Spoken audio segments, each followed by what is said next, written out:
Hey, before we get started, please hit that subscribe button. It'll help us out. You don't have to watch it, but just hit that button, okay? Thanks. And this is Ray. If he didn't say it quite well, I'm going to say hit that like, smash subscribe for all future notifications here at the Do Me a Favor podcast. Whether you're in recovery, have a loved one in recovery, valuable information, good laughs, and a couple of tear-jerking moments right after this. I love Dave you. Chappelle. Gotcha, bitch. Ray G. What's going on, Nate? What's up, buddy? Not too much. It's 87 degrees. We're in here in a lovely private studio that's definitely not in the Favor building. Here to talk about any and everything. What's going on, brother? So, first and foremost, I want to thank you for taking the time out of your schedule to come and do this. Getting to know you and watch you in community, I know that you're a man that cares about people. Don't tell anybody that shit. Shh, don't tell anybody. And you're serious about your recovery. So, in the spirit of the show, do me a favor. Tell us how we got here. Where'd you grow up? Where are you from? Born in Brooklyn, New York, little place called Coney Island, Sheepshead Bay Marine Park. It was blue collar, a lot of Eastern European immigrants, Russians. We had whites, blacks, Asians, lots of Orthodox Hasidic Jews. We had trans people in the early 90s before it was, I grew up, it was like Epcot Center for, the real world. I grew up in we have a book that you and I are both fond of, and they say it's a cross-section of the world, a group of people that ordinarily would not mix. So I think a lot of the thumbprint you had mentioned, I do care, and I think the reason I'm able to connect with a Southern gentleman from Charleston like you and unexceptional heroin-addicted white like Chad from Ohio is because there's very few archetypes that I haven't come in contact with as a young guy. So what was that like? Difficult, man. Scary, Coney Island at that time, Marine Park, I mean, it wasn't Brownsville like when Biggie got killed, but it was, there was some real violence. Like I took 2 public buses and 2 public trains. I took the B31 to the D train to the N train to the B9 to get to high school. It's like an hour and 30 each way. And the subway, when you're 10, 11, 12 years old for me, it was completely normal. But, you look back, it was like very Home Alone. The world was this crazy, big, giant place. And I'm just like this little 10-year-old, fat kid trying to like navigate reading the newspaper. I was really I was concerned with the Dow Jones and the S&P when I was 12. The anxiety was there from the early onset, Nate. Wall Street was on your radar. Wall Street, the towers of high finance. Yeah. I was flying high, Nate. So what was that? You had to travel an hour and a half to get to school. Yeah, that's just how it was. I'm Catholic by faith. That's I didn't. My folks got divorced. I want to say I was like 8 or 9 months old. I don't exactly know because I don't remember them being together. My mom married a guy who's, he turned out okay in the end, but he's not too different from you and I. Mm-hmm. So she spent a lot of time in Manhattan with him. So I spent a really large majority of my life by myself since I was probably about 10, 11 every night till 8 or 9. And then about 12 years old is when, they would spend nights in Manhattan at their little place. And I would iron my shirt, pack my lunch, I was like a little grown man. Everyone's like, oh, look at how adorable the little grown-up is, And the writing was on the wall, and I was like a horse without a cowboy, So did you know your father? Oh, my dad. So my dad's a good guy. He was a city cop. He was a great friend, good guy. Didn't really know much about how to be a family man. My dad's Googleable. That's the crazy thing. He did a couple episodes of The Sopranos. He did NYPD Blue. He was a comic by trade. Seldom a weekend went by when he wasn't doing a fundraiser for 9/11 victims. Like, he was a city cop for a little bit. He got in some legal trouble. Another story, another dish. My dad's gone. Actually, 16 years he'll be gone tomorrow, whenever the 20th is. Today's the 16th, 18th? Mm-hmm. So this week he'll be gone 16 years. But he kind of Forrest Gumped his way through life, and he got lost 1,000 times, but always managed to pick himself up. He was a first responder at Ground Zero at 9/11. He was already left the police department, went back in a volunteer capacity, and he got ulcerative carcinoma of the intestine, the jejunum, and a couple of years after that, he was 53 when he passed. he put his life together at the like he packed 2 decades. There's a guy named Dennis who wrote the obituary in the New York Daily News. Said my buddy Ray packed a century of life into those 5 brief decades. He made things count. I just don't quite know if he ever learned how to be a father or a husband. Does that make any sense? Yeah, absolutely. Yep. What impact do you think that had on you? I mean, everything good in me comes from my mom and dad. You know, my dad was a professional entertainer, and you know, by the end of this podcast, Chad, our mutual friend, says I'm probably one of the more effective guys from the podium that he's ever met. So I mean, that part of me is just, I think it's born, it's innate, it's there. I don't. When I go to a big event, you know, some people say, "Hey, how do you prepare?" And I'm like, I don't. I've done commentary for professional mixed martial arts. I've done stand up. I've done infomercials. I'm the face and voice for the company that I work for. My dad was as tough as nails. He boxed at Madison Square Garden. So that part of me, right? All of us trying to figure out a way how to be, you know, tough enough to deal with what life throws at us. If I'm terrified, like becoming a really accomplished combat athlete will give me, like that 10-year-old kid taking the public, you know, New York City mass transit. It's terrible. When you're 10, you know, 13-year-old is massive. When you're living by yourself and you're 12, every noise is terrifying. So, I mean, what impact did it have on me? It's as time elapses, you know, and this is something I think it's going to tie in well to recovery. Time has a tendency to kind of iron out the wrinkles and remove the like resentments. You know what I mean? All that you remember 16 years later, you know, how much do I remember about my father? I remember the good things. Like I said, a million people dedicate their lives to their family. I can honestly say, like, my dad dedicated his life to his community, especially later in life, and those that know me would probably say I do something in a similar fashion. So you hinted that you said the word resentful. Did you have resentment towards him for a period in your life? Towards him, towards my mom. Like, I grew up Irish Catholic, and divorce really wasn't acceptable back then as it is now. My mom was one of 5. She is one of 4. Rest in peace, Uncle Jerry. And my dad was one of 4. And he had 3 siblings, and nobody ever get divorced, right? So I was the only child, and I was the only one that came from a divorced household. And I was a pretty gifted student as a kid, so I was hyper aware of what was going on. And their relationship was very contentious. My dad I mean, trust me, like, we'll get into it later on, but before I met the love of my life, my wife, who I've been with for 13 years, I did not have healthy relationships, and I can say that nor did my dad till he met Sharon, the woman that he spent the last decade with. So that's, as we get older, too. Remember, we used to believe in, like, this is a Joe Rogan line. He says, I used to believe in grown-ups, and then I figured out we're all just babies that got old. Like, when you're some 22-year-old kid, a favor is going to look at me, and you'd be like, dude, when I'm in my 40s, like Nate and Ray, I'm going to get a wife and a mortgage. Like, the world's just going to be like, you're an adult now, and here are these things. And me and you, I see a lot of 50-year-old boys in this world. Yeah. And it hurts, like, when you see them that age.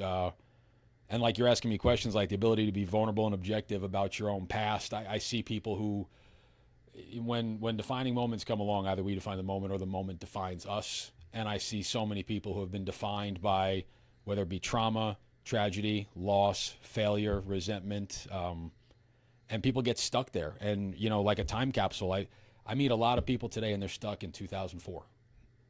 Yeah. And that's a conscious choice, you know, that guys like you and I have to, every day I could easily say, hey, you know, my dad's gone 16 years, my folks were divorced, and, you know, I have a hip replacement on deck, and I'm not a trust fund. I have a million and one reasons to be angry at all times, but I don't know, I've got a limited number of trips around the sun left, and I don't want to spend them being angry at the world. So what was high school like? What was high school like? Not great, if we're going to be honest here. I was a smart kid, so like, I did well in school. I was a pretty accomplished golfer back then. I had a cup of coffee playing professional golf. So I know I had the lowest round recorded at the time, and I was like a little grown up. So like, when you live by yourself, all my neighbors were adults. I didn't really connect with people, kids my own age, incredibly well. Kids are mean. You know, I was a little bit, I would say I had heightened sensitivity just from, you know, the trauma up to 13 and the separation, the family, who's here, who's there, who's calling the cops on who. I served my dad's ex-wife with a subpoena when I was like 17 because he asked me to, and like there's some real, you know, it's exhilarating, it's fun, it's an adventure, but there was very seldom, if ever, anything that resembled a position of neutrality for those that catch the reference. When did you start playing golf? 13, Okay. New York City public parks. It was $7.50. Tiger Woods had kind of come around at the time, and I lived by myself. I didn't really, I really did. Like I more or less lived by myself. So I would take the B31 to the B3 up to Marine Park Golf Course in Brooklyn. It was $7, and I just taught myself out. I went up there every day, and you know, you were asking about high school. I was a husky little fella, not the most attractive guy in the world. So golf, I was walking 5-10 miles a day, and again, I was playing golf with adults. I was talking to grown-ups. You know, it was, and when you're 13, 14, and people are 30, like the world revolves around you. You know, everybody. It was. I got some of the attention from them, all the guys at the golf club that I didn't necessarily get from mom or stepfather or dad or the teachers or people in my school. Is that when you had your first encounter with drinking or substances? I'm a drinker first and foremost. That's like 99.6% of my story. If you Google Rockaway, Queens, or Sheepshead Bay, Marine Park, Brooklyn, it's a land of Irish immigrants, and we have as many. We probably have 6 churches and 6 bars on every main avenue. That's so the two things you do in an Irish neighborhood: you drink and you pray to Jesus. That's all you do. So it started relatively, but the neighborhood I come from. I have 4 cousins, wonderful people, but and this is a real thing. Johnny Walker, Jack Daniel, James Beam, and Jameson. Like both my dad's family. My dad was a guy that liked to party hard. My mom's, everybody in my neighborhood drank like it was the end of the world. You can Google this. You can call my uncle, for lack of a better term. It was my dad's best. My dad was related, like through 50 years of best friendship. A guy named Pete Hamill wrote a book called A Drinking Life. It was a New York Times bestseller if you Google it. And so, I mean, I come from like a linear generation of people that were just absolutely crippled by either, repressed ability to be objective about themselves and alcohol. Billy Joel has that great line in Piano Man. I'm sure I could be a movie star if I could get out of this place. And my hometown is just, it's a sea of people who are, I mean, so many hyper capable individuals who are just never able to get off the bar stool. They just get stuck, and all of a sudden one day you wake up and, you got a couple of bags under your eyes and you might have a wife, maybe even a couple of kids. And you're like, where did the last 23 years go? And you're drinking the same drink at the same school, in the same stool with the same people. Did you get in any like fights or anything while you were in high school? Oh, and junior high, I was, I was constantly at odds with the world. Very, very unhealthy, just a lot of misplaced aggression, inability to internalize any feelings, probably looked like autism to people on the outside. Just fucking loud noise. It's just, Yeah. So then they started, I went to see a therapist and they tried putting me on. I got on SSRIs, selective serotonin reuptake inhibitors. We're not a medical show. This is not medical advice. This is for entertainment purposes only. So they put me on it was the generic Prozac, whatever that, sertraline, when I was like 13. That was what my family did. No one talked about anything. It's just, here's a therapist, here's don't talk about anything. So you grew up around alcohol and drinking, I would imagine. Yeah. Yeah? Yeah. We used to go to the back of the park, and you're a Southern guy. I know you guys would have house parties. The New York City parks, like the handball, like New York City schools, they'd have handball courts. Where I grew up, sometimes I'm talking weeknights, brother, but like on the weekends, you'd have like 85 to 120 drunk toddlers listening to a boombox with D-cell. Yeah, before you little Gen Z millennial pricks with your Bluetooth, we had like 8 D-cell batteries in a boombox listening to Hot 97, wearing our starter pullover jackets behind the school at Marine Park Junior High or PS 277. Hot 97. Had my Tommy Hilfiger jeans on, my Polo Sport cologne, bro. I was fresh to death, son. Yeah. Yeah, they don't know about that. No, they're freaking broccoli heads at the gym. Was now. Funk Flex was he doing Hot 97 back then? Him, Angie Martinez, DJ Red Alert. Red Alert, baby. Yeah. DJ Clue had a residency. I used to get the Clue mixtapes, man. We ran into DMX. The Rough Riders were on their ATVs and stuff like that. So I got like one cool DMX story where we're driving through in Brooklyn. There was this nature preserve called Gateway National Park. So you think New York City, like there was one place, it was totally illegal, but we're riding around. It's me and like four of my friends, and we are like, you see, I'm an incredibly Caucasian individual, and like 100 African American gentlemen start coming up on Yamaha Banshees and Warriors, and it's and I just kind of like fanboy out, and I started singing a DMX line, and they all just fell out. I'm 13 years old, and they all just started crashing out and like gave a and this. You know what's so cool, man, is there were no cell phones back then, so it's like most of the memories guys like you and I have pre 2005, you know, they're up here. Yeah. Unless you had one of those, remember little hand crank cameras? Yeah, just a lot of mischief, man. Cutting school to go to the Yankee game, you know, hopping the turnstile in subways, on occasion, you know, like stealing. It was easy to get liquor and beer, and in Brooklyn, you can get anything in 5 minutes. Yeah. You know, it's not hard, no. So do you get out of high school relatively unscathed?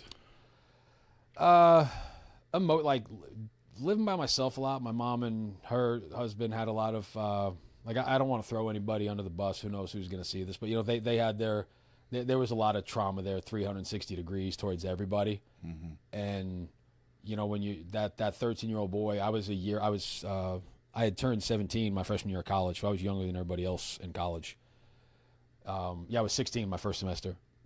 17 for my first year of college. And they just, you know, you hit a certain age and people expect you to change.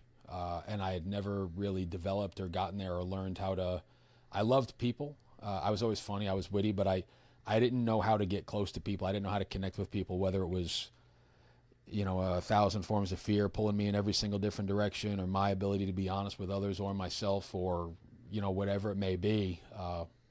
I just, you know, I felt like I felt like we were all just alone together rather than, you know, actually being a part of with anybody. And I had friends that cared about me, but I didn't, like, again, too, it looked like autism on the outside, inability to connect with another human being.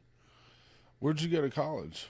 Where did I not go to college is the question. I went to Valencia, I went to UCF, I went to SUNY Dutchess, I went to SUNY Rockland, I wound up eventually later on when I put the bottle down, I got a degree in nursing from a Rutgers campus.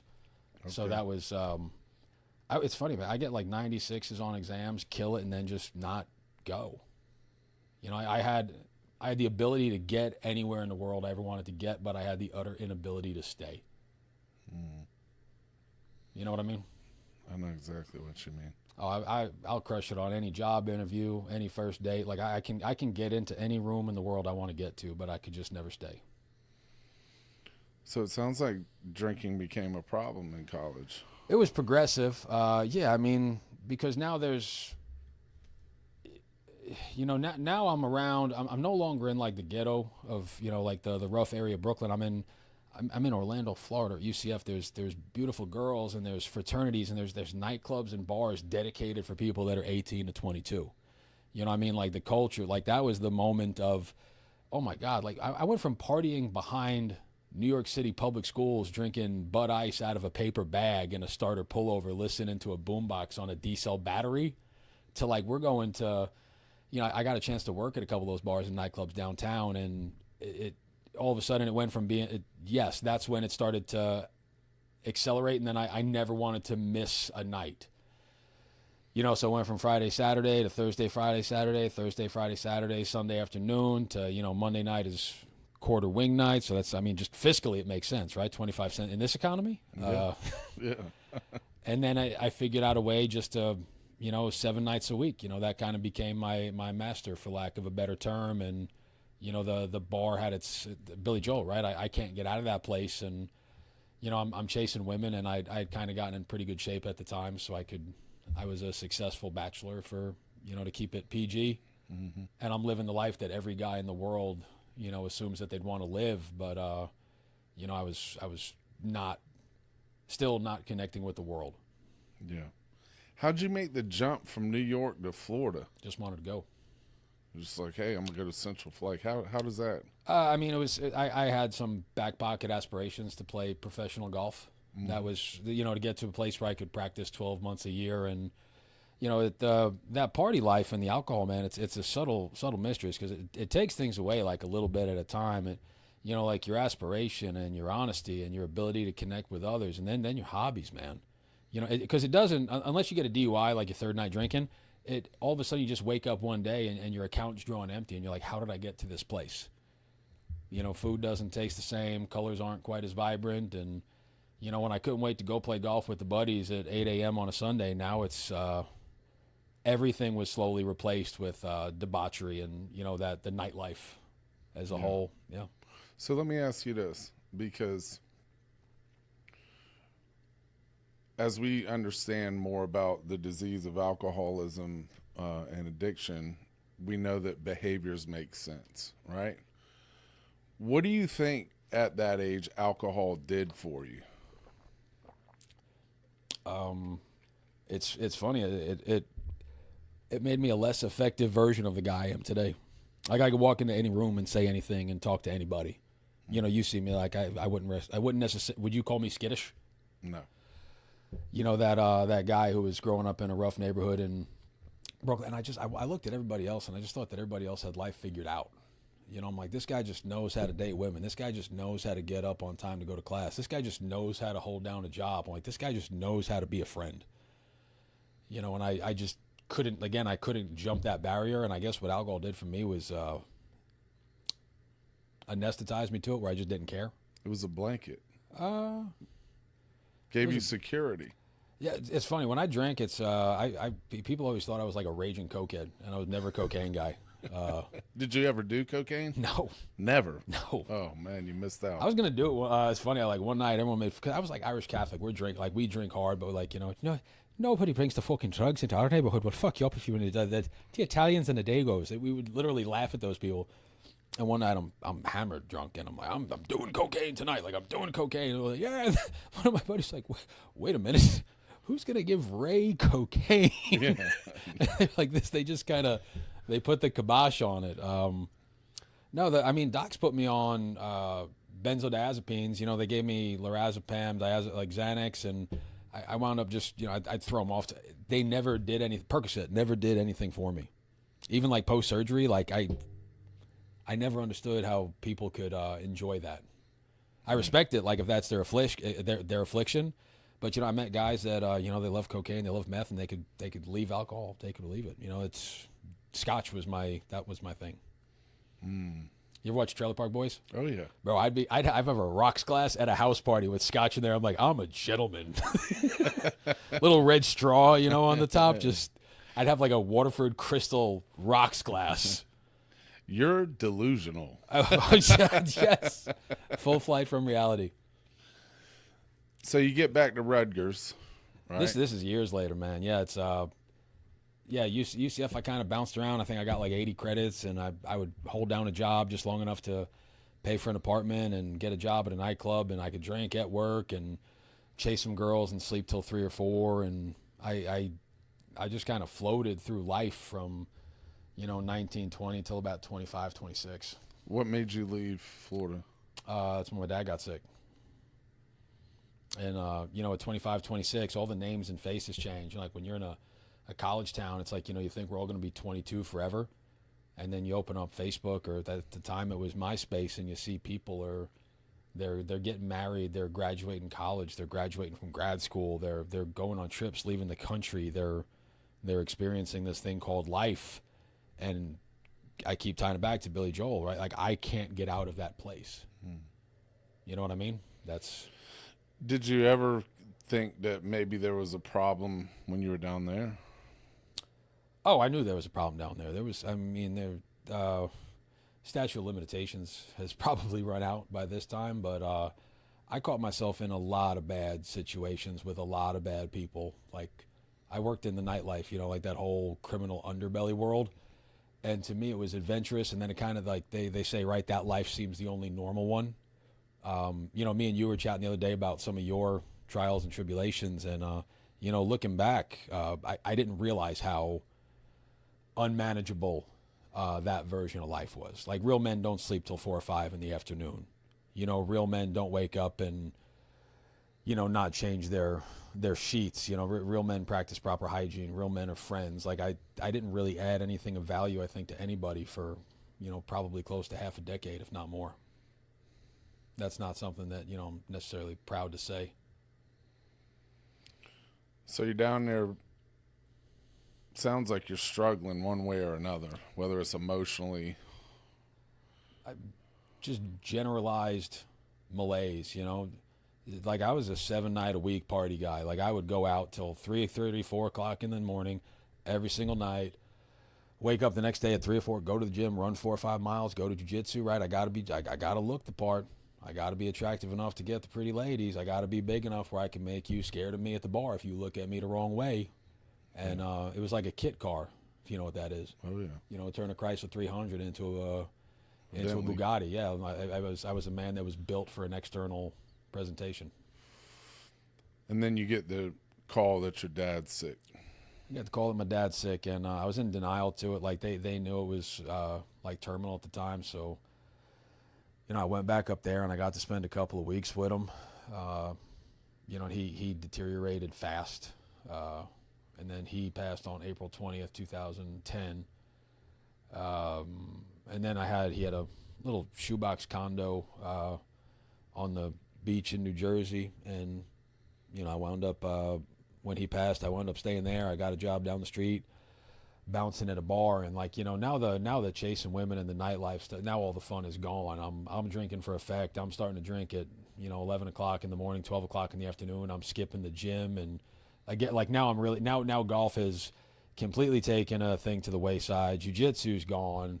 Even comedies aren't fun to laugh at anymore. This is, I would day bomb it, till, I can't anymore. And, you ever drink in the morning, pass out, and you wake up at 11, you go do it again. Like you have two runs in you in the same day. Like that kind of became a lot of the summer style living for me.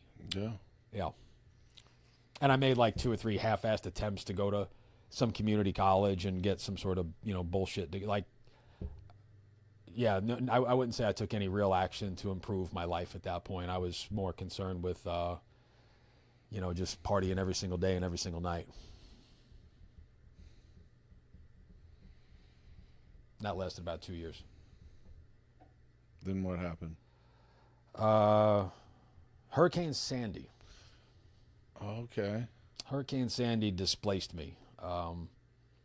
So no, I'm not like really, I've never been like gainfully employed at that point in my life, so it's not like I can go somewhere and like sign a lease on my own for an apartment, right? Like a normal grown up.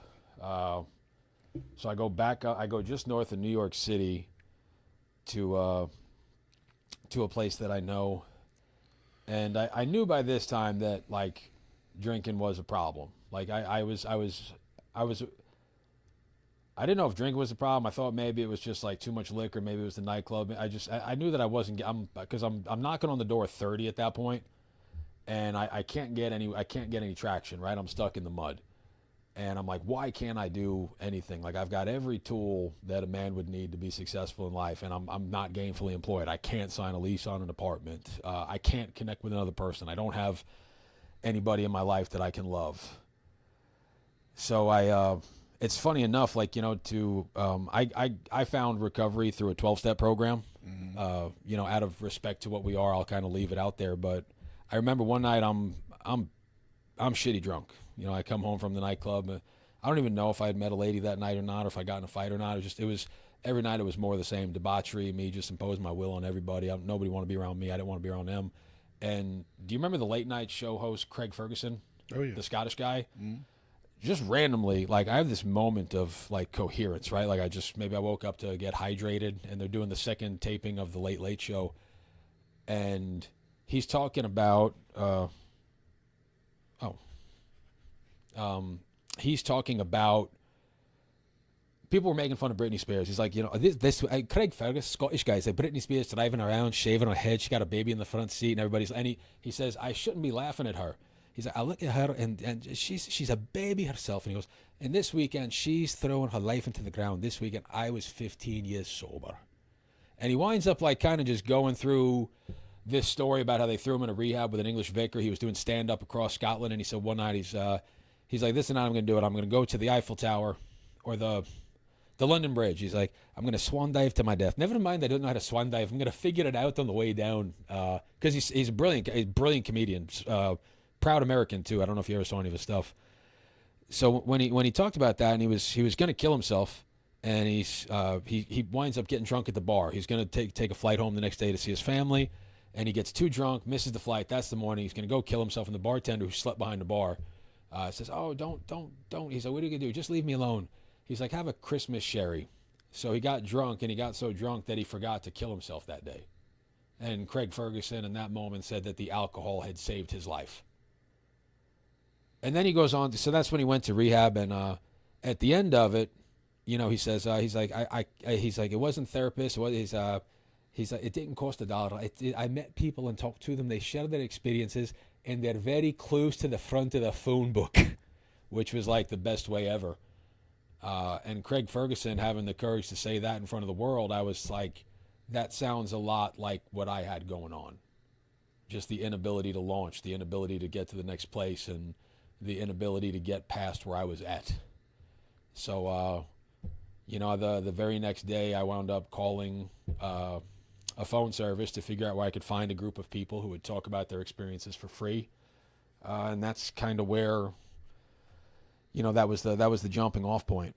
And I got incredibly lucky because the first person that I met, somebody literally just snatched me by the back of the neck and says, "You don't have to feel this way anymore, and this is what we're going to do to change it." That gentleman's name was Charlie F. Maybe I'll send you the link, Charlie. But it would be a good boy. You better be fucking behaving, Charlie. That guy was, I was 29 at the time, 28, something like that, and he was probably about 40, had a wife and kids, owned a home, and he had everything in the world he just carved time out of his week every day and answered the phone. Like, I didn't have anybody I could call back then. You met him on the phone, or you No, I went met to him a meeting? I called. I called the hotline. I went to a place, and so here's a true story. I called up the hotline. Probably must have been like 20 days in a row, but I couldn't make it to 7 p.m. You know what I mean? I was like, today's the day. And you keep pushing the snooze button, and then when I actually went to one, I saw all the people standing outside of a place, and I worked the door at some big nightclubs, and I wasn't really scared of anybody. I was scared to approach those people gathered outside the church basement, and they said, "Hey, you here for the gathering?" I said, "No, I work for Con Edison. I work for the Bauer Company. I'm looking for the meter." That's a real thing that happened. And then I saw them the next week, and the guy's like, "Oh." He goes, "You still looking for the meter?" I go, he goes, "Lack of power might be your dilemma." I didn't know what that meant, but I'm like, that son of a bitch. He gotcha. And that guy Charlie, he saw through all the pain. That, like, I didn't. It wasn't like I didn't want to connect with anybody. I just didn't know how. And he was patient. And there were a couple of guys there, the Charlie, and then specifically a guy named Giuseppe and a guy named Tom. Those two guys became the closest thing to a father, that I had up until that point in life. So they scooped you up. Oh, big time, yeah. Big time. Yeah, we need more of that. Do you notice anything about the way I do things? Absolutely. I give it the way I got it. Yeah. Yeah, I never had to ask for a thing for those guys. This is, whenever I speak at a big event, this is the one that always gets me choked up. Nate promised that people are going to cry today. I'll fucking stab you if I cry today. So I'm going to a bunch of meetings, and this guy Giuseppe, he was a dean at Fordham University, or a department head at Fordham University, and a brilliant guy. Married to a lovely man named Jordan. Like, I'd never really had a gay friend before. He actually, I think he might have been Grammy nominated. He was like, they were just a super successful couple, and this guy was a licensed mental health counselor. He would invite me to his office every week. So I had like the guy in the 12 steps kind of walking me through that part of my life, and then I had this guy Giuseppe for $0 every single week would chat with me, and then he's the one who kind of pushed me. He says, "Hey, you're 2-2." At the time, I was coaching. I would hold mitts. I was coaching a couple of fighters. I was bouncing at a bar, and then I was working a catering gig, like just to make ends meet, which is the most I've ever done. Like, actually showing up for having 3 jobs at once. They were dead end jobs, but this is the closest thing I've ever been to like productive. Like, I demand the guys in my circle act like men, and this is the closest I've ever been to anything that even resembled a man. And he kind of said to me, he's like, "Hey, you really need to, go get an education or something." He's like, you're not destined to work as a catering guy. So, that he kind of walked me through like what it was like to get a FAFSA, how to find some funding. My other friend Tom, who was there, he's big, 6'5", athletic guy, ultra successful guy in the world. Him and I are those two guys. Actually, I introduced them, and the three of us maintain a friendship. I want to say Tom's probably about 68, Giuseppe's probably 77. And I just turned 40 a year ago. And when those guys pushed me to do well. I remember once I had a flat tire, and have you ever been to the point where you don't have money to fix a flat? Yeah, I've been there. Like, that's an embarrassing thing when a man says, I can't fix a tire on my car. Joe or Tom were there. And then when they had their weekly gathering, I did my prereqs at a place called SUNY Rockland, State University of New York, Rockland County. So I'm doing anatomy, physiology 1, 2, microbiology, chemistry, you know what I mean, before I get to the nursing program. And the guys are all like, "Hey, why aren't you making the?" And I'm like, "Look, textbooks are expensive. I'm living in a basement apartment that doesn't even really have plumbing at this point. Like, I'm just doing what I can to hold on. Sandy wiped my place off the face of the earth, and I'm just kind of. Are you happy at this time? I'm productive. I think we're seeing the genesis towards, they say that feeling of uselessness will slip away, and self pity. That How long had you been sober during this time? 15 months. 18 months. And so let's pause there for a second. Had you gone through the sequence of the steps at this point? Yes. So reflect back, because I have a feeling we're on this journey, right? So you walk through the door because the rates are going, you're in quicksand. And somehow, some way, you get the courage by watching Craig Ferguson to pick up a phone and call a hotline. You kick it down the line for a minute, but you actually get the courage to walk through the door, and the hand of AA grabs you. The guys scoop you up. Yeah. Charlie, one guy at that meeting. Charlie. So he grabs you, and that's who took you through the steps. The very next week, we sat down in that basement, and we wound up just kind of. And when you're like new in that, nothing becomes a platitude. Everything's a new experience. So we just sat down. I'm like, we're just gonna read through this book together. And he asked me, he's like, did I think like that? Did I feel like that? Does this resonate with me? The bedevilments, right? Like, hard time making a living, couldn't be of real use to anybody. Prey to misery and depression, like. And I'm, we're going through chapter by chapter, and I'm seeing myself, and I'm seeing myself, and I'm seeing myself. And if it wasn't for that guy, there's no way on earth I would have stayed, because nobody else took an interest. The majority of the world is selfish and self-centered. So in those first 15 months, what are some of the key takeaways? What are some of the things that stand out through that period? That I don't have a right to feel good all the time, and that I shouldn't expect to have enjoyment every single day from an external source. Whether that be alcohol or women or staying out till 4 or 5 o'clock in the morning with adrenaline, doing, crazy shit, getting involved in, there was gun violence, and there was nonsense. Like, I loved being in chaos. And the biggest thing I took away was, like, that's not what a man does. So you're grinding it out year one. I'm working at a catering company. I'm coaching a couple of fighters, and I'm, working just every single little job that I can to put a couple of bucks aside. And it's like every day, it's like I wake up and I go to class, I go to work, I go to the gym, I go to the meeting, I go home, I sleep for 6 or 7 hours. And here, that was the first time I think people confuse having a life being busy and a life being full. I have a full life. I'm not busy. Like, I'm leaving. I'm on a plane tomorrow to Texas. I was in St. Louis last week. I was in Tennessee the week before. I was in Miami the 2 weeks before. Like, that's my life is full. It's not busy. So I'm interested because somewhere along the way in your reading, that book talks about, spirituality and this thing called higher power or God. Where were you at with all of that at that point in your life? Very academic. Tell me about that. What do you mean by that? So the book says you can't transmit something you haven't got, right? And I had nothing to give. Everybody that I was around had been sober for fucking, 5 decades. We didn't get a lot of new blood there. Thank God, and that guy Charlie, Giuseppe, and Tom, like I mentioned, those guys are they put their life on hold for me. Tom had a daughter that's just a little bit younger than me. Charlie had 2 young kids, and Tom was a pretty successful business, and every single one of those guys would put their life on hold for me, and they showed me what sacrifice for another person looked like.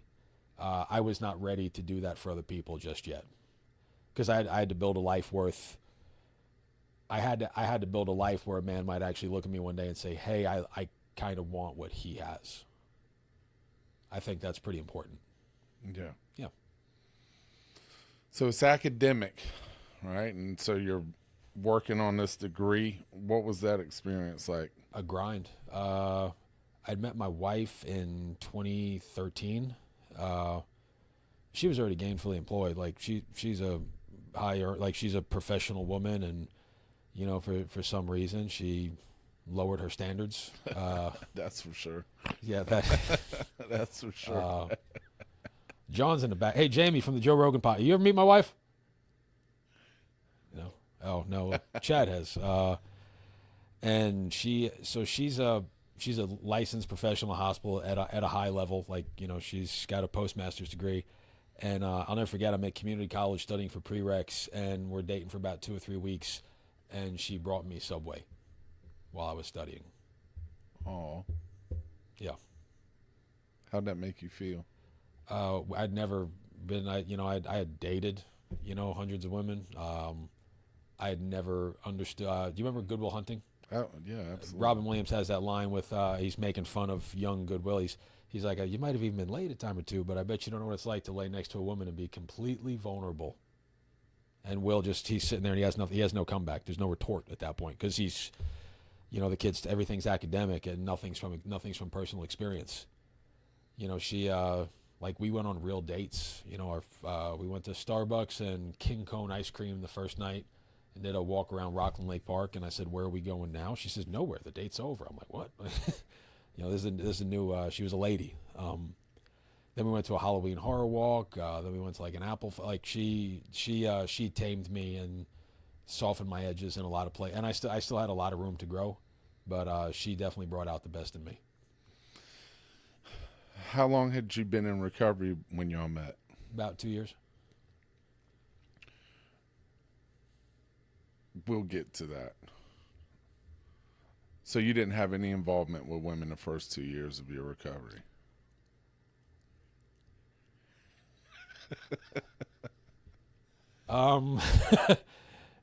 Define involvement.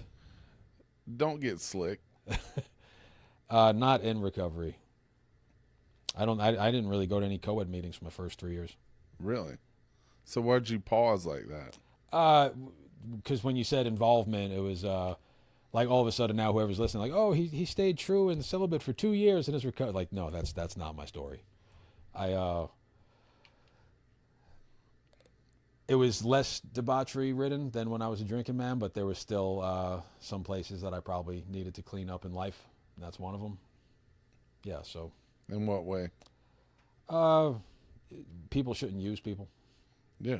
And it goes both ways. It's bilateral. Women use guys for money. Guys use women for sex. Someone uses somebody for prestige, or someone uses a family connection for a job opportunity. I keep going back to that idea that I couldn't connect with anybody.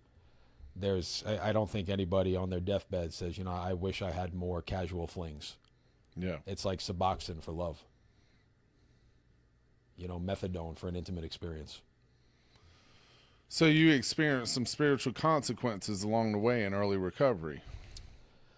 I felt the first thing resembling like a conscience or a spiritual North Star, like something saying, hey, this doesn't, alcohol, and I'm guessing drugs for people that are, more into the drugs. It's a great anesthetic for, that gut feeling when you're doing something you shouldn't be doing. And the reason I press you on this is because it's not something that we heard about. It's not something that I read. It's something that I've lived. And it's probably the most important thing in a life of recovery, because I see it take people out every day.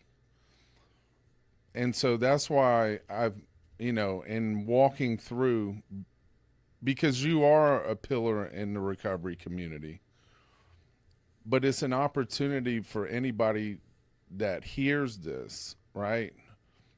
Why we say the things that we say, right? And so here we are, we're walking through early recovery, some of these very valuable lessons. And if we can take a second to be vulnerable on what that experience is like and what lessons we've learned from it, you know, perhaps we can impart some wisdom for somebody else to maybe avoid some pitfalls. I mean, the one thing that I say to everybody, and this is what Tom and Charlie and Joe would say to me, right? We don't tell anybody what to do, but if I have nothing to bring to the table, you know, why would I interject myself in somebody's life? If I don't have stable housing, stable income, and like stable emotional nature, excuse me, if I don't have stability in my life in all those areas, why on earth would I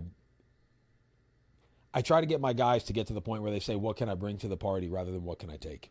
Mm-hmm. And that's a really tough transition that a lot of people never quite get to. I mean, I'm gonna tell it straight up, right? The first person that helped me, and truly I owe my life to him. That was one area where it pretty much destroyed his life and probably had something to do with killing him, right? But the second guy that I met, there were some real strict guidelines, and if he were to work with me. And it was, we're going to meet weekly. You don't miss. If I give you an assignment, that's what we're going to do, because my life is busy and I take this serious. And we're not messing with women, because why would you insert yourself into somebody's life and cause harm if you don't have the ability to obtain or be in a healthy relationship? And I thank him for that.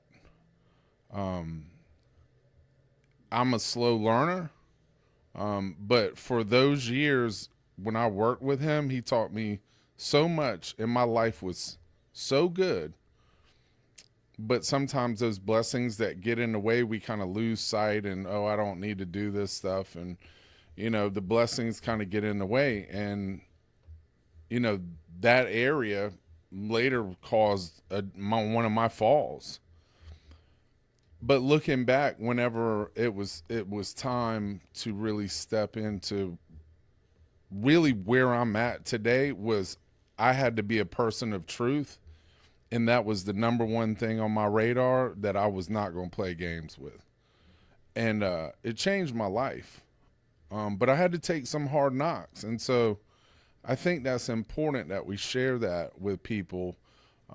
It's not that, you know, hey, we're goody two shoes or anything like that. It's probably the hardest thing a man or a woman is ever going to have to learn, is to invite God into that aspect of your life. But it's well worth it. You talked about the blessings. It's funny. We have similar opinions on a lot of things, and I say success doesn't always bring out the best version of people. It's easy to be humble when you're sponsoring 9 guys living in an Oxford house making $13 an hour, but it's like, can you have that same humility when, you know, you got a boat, a car, a house on the lake, and it's really hard not to drink your own Kool-Aid, for lack of a better term. Facts. And you know, the whole thing with the guys and the girls and this other thing, right there. I think I misquote it, but either way, I think it's by the Outfield. I used to think that the lyrics of the song were, "I just want to use your love tonight." I later learned it's, "I don't want to lose your love tonight." Yeah. But I quote my guys, I'm like, yeah, man, it's like the song. I just want to use your love tonight. So if somebody writes a remix, like it'll serve a purpose. And that they're sharing here's another Billy Joel line, right? They're sharing a drink that's called loneliness because it's better than drinking alone. You know, people we have, right, they don't take partners, they take hostages. Mm-hmm. And Melanie Beatty wrote a book called Codependent No More. Like in the addict, the alcoholic, just the spiritually malaise person, the inability to connect with another human being seems to be apparent at nearly every juncture. So it's, you know, why would you right, there's 2 spiritual crimes. That's to hurt your own spiritual growth and to get in the way of someone else's. So when I talk to these young people, and I'm kind of silly with my guys, but I'll say something, guys, like, I just want just want to drink. I just want to smoke a little weed. And I just want to hook up with some chicks. I'm like, okay, here, I'll still work with you, but here's the deal. You get your credit score above an 800. You buy a house. You get a rental property. You start up a 401k. When you get all those things in life that you really want right then, I'll buy you a fucking THC pen, and I'll go with you. I'll go with you to the Korean massage parlor to do whatever you want to do. But until you get those things, why don't we start looking at delayed gratification? Why don't we push those things down the road just a little bit, so that like in that waiting, like growth can actually take place. Yeah. Yeah. So sobriety is, in my opinion, I think that we really confuse harm reduction and abstinence with like sobriety and personal development. You know, there's a million people, if you call it clean and sober, I say they can keep it. You know, and they're probably sober and clean a lot longer than I am. That's I'm a trustworthy employee. Like, I got a promotion at my company last year, and I get to travel the world and with minimal oversight. My wife loves me to the moon and back. The guys in my life look up to me, which is wild. And like for some reason I'm effective, right? Like I think you said, the word pillar's weird, but I'm probably one of the go-to guys. You know, like I became a Charlie, a Tom, or a Giuseppe. I just spirit of rotation, right? Natural progression of things. And I don't think enough people either know how to get there or want to get there. This work, bro. This recovery thing stopped being about me. The only thing that is for me is when I make friends like you or Chad or what's the little special needs guy's name? John B. Yeah. Yeah. Is he giving me a face right now? Can't see him. Those personal friendships are amazing. But with every guy that I reach out to and I try to either minister to or help, maybe 1 out of 15 or 20 will actually hear the message, and maybe 1 out of 30 will be there a year later.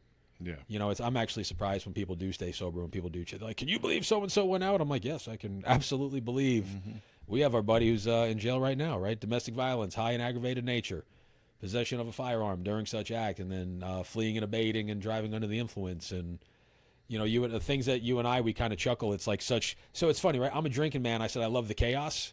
Now I'm the sober guy, pillar in the community. And like, there are things me and you, if anyone was next to us at Kava, they'd be like, those two guys are fucking psychos. Yeah. How many people do they know in prison? And yeah, I think people, I think they're afraid to interject themselves in someone else's life. Yeah. Yeah, but you know, you gotta kill a couple to learn how to help a few. Yeah. Yeah. If somebody wants to get sober, there's nothing I can do wrong. If something doesn't want to get sober, there's nothing I can do right. All I can do is hold the flashlight while they dig. And so few people are. I would rather you hate me and call your sponsor and go home and be like, oh, that guy Ray is a prick. He's a net. And then your sponsor will be like, well, what do you think it is that he said that has you feeling this way? And not enough. I don't think enough people are that full contact anymore. You know, we kind of tiptoe around the tulips and political correctness and soft language. When you said that, because I got one of those calls one day. Oh, shit. Yeah, yes, sir. You know, so, Let's change the names to protect the innocent. Yeah, we won't say any names. But this is truly a miracle. So, a particular individual, I mean, I'm talking real deal, you know, most people had written off guy, but you know, there's a meeting that takes place in the Greenville area, and it's a good meeting. I mean, it's a hardcore. It's a group of people that you would never even think are, you know, hardcore people, tattoos, bikes, you know, all kind of cross sections, ankle monitors. But I get a call, and there's like, this guy's like, he wants to kill the guy from the, and I'm like, who? I'm like, Ray? I was like, it had to be Ray. And I'm like, all right, whatever. Well, the next morning, the thing did not die. This guy shows up. I'm going to kill him. And I'm like, what's going on? So I call you, and I'm like, hey, what happened? And you're like, oh, you know, hey, this or that. And the thing is when we look at the internal condition, and I was like this early in recovery.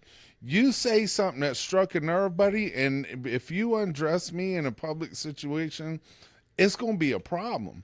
But I'll never forget, because and this is what's so vital and crucial, was that guy ended up, he was standing in my office and we were talking and you showed up and you went, and I don't know what you said to that guy. I don't know what happened, but this is what I do know. I know that that guy's life changed that day, and he's been sober ever since. He's now enrolled in college, and it is the craziest thing that I have ever seen. Not the one of the craziest things I've ever seen in my life. And it was a direct result of, bringing some truth. You remember that day? Yes, I remember that day. That's I showed up because I wasn't going to let a guy suffer in silence. I mean, if he had to punch me in the face, he could punch me in the face. Like, we'll figure it out. But I know what it's like to be a guy that's you're not even sure what you're angry at. I think it's The Dark Knight when Joseph Gordon-Levitt's playing the Robin, the detective, and he's like, I knew who you were the moment I met you because you put on that fake face, where you're angry down to your bones. And I knew what the guy was going through. And I said, hey, man, like that's when you have no faith and you have no, self-reliance, it's, pride's the only thing left. I knew where the guy was coming from, so I knew how to approach him. We're brothers in our defects a lot more than our virtue. And that guy is, I was fond of him. And then we wound up, we chat every time we see each other. He's like incredibly pleasant to me. The guy's, and everyone's like, how does that happen? I'm like, what do you do to make an omelet? You got to crack a couple eggs. And I think people, who's the lady who wrote Lord of the Rings? J.K. Rowling? Yeah. She had a great quote, and she had said something along the lines of, you may never fail on the scale that I have failed. Because, she had written like 100 books before Harry Potter. She was homeless at 50. Potter. Yeah, she was, I'm sorry, not Lord of the Rings. Yeah, Harry Potter. And she says, but it's impossible to live life without failure unless you live so cautiously, in which case you have failed by default. And it's like Michael Scott from The Office. Some of these people have that mentality of if you never try, you can never fail. And that's not a real way to live life. But me and you, like, bro, we're halfway home. Like, we're on the back nine of life. Oh, don't remind me, bro. But that's what I'm saying is, like, when you become aware of the fact that there's probably more yesterdays than tomorrows. Yeah. You're like, oh shit, I have a limited amount of time to make some things count. I'm not going to live in, fear and insecurity. I'm not going to. I'll regret the things I've said, but I promise you, I will never regret the things I haven't. That's whatever God looks like in my life, whatever my faith looks, I'm able to say it very full contact. It's funny. Like, Chad's the exact opposite. One of my he's probably my closest confidant when it comes to, 12-step work and carrying the message to people, and just some of the things him and I have built in tandem. I don't think you could find two guys more different than Chad and I, but for some reason it works. He reaches people I can't, you reach people he can, I'll reach people you can't, and maybe one day eventually somewhere down the road the kid John will actually reach somebody. The three amigos, man. You know what? But what I will, to your point, I can say John's helped me. John helps. John's one of my favorite. Okay, John, if you're watching this later on, you're behind me now, but if you're watching this later, we're joking. We love you. We think you're an absolutely amazing addition to the community. So don't call Chad. The light's on and nobody's home, but that's why I love him. You know what I mean? He's one of those young guys, man. I don't even think he has a year yet. And all I ask for at that point is willingness. And he shows up to anything and everything with cheerful intent. Yeah, I hope there's nothing more I can ask for a guy at that point in his life. I hope he never loses that. Me too, bro. That's we'll see what happens when life gets good for him. But you and I will be there to knock him down a peg or two, God willing. So you're in Rutgers. You got this beautiful lady who's somehow, I don't know, she must have had a brain injury or something because she's bringing you Subway. You're in school to be, nursing school. Pick it up from there. What's going on, man?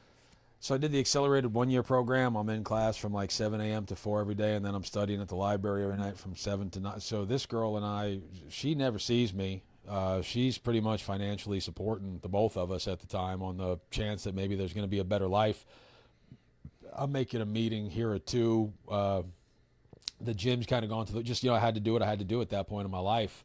And I would say, like, emotionally, I was probably fried. I was at my worst, but I learned a little.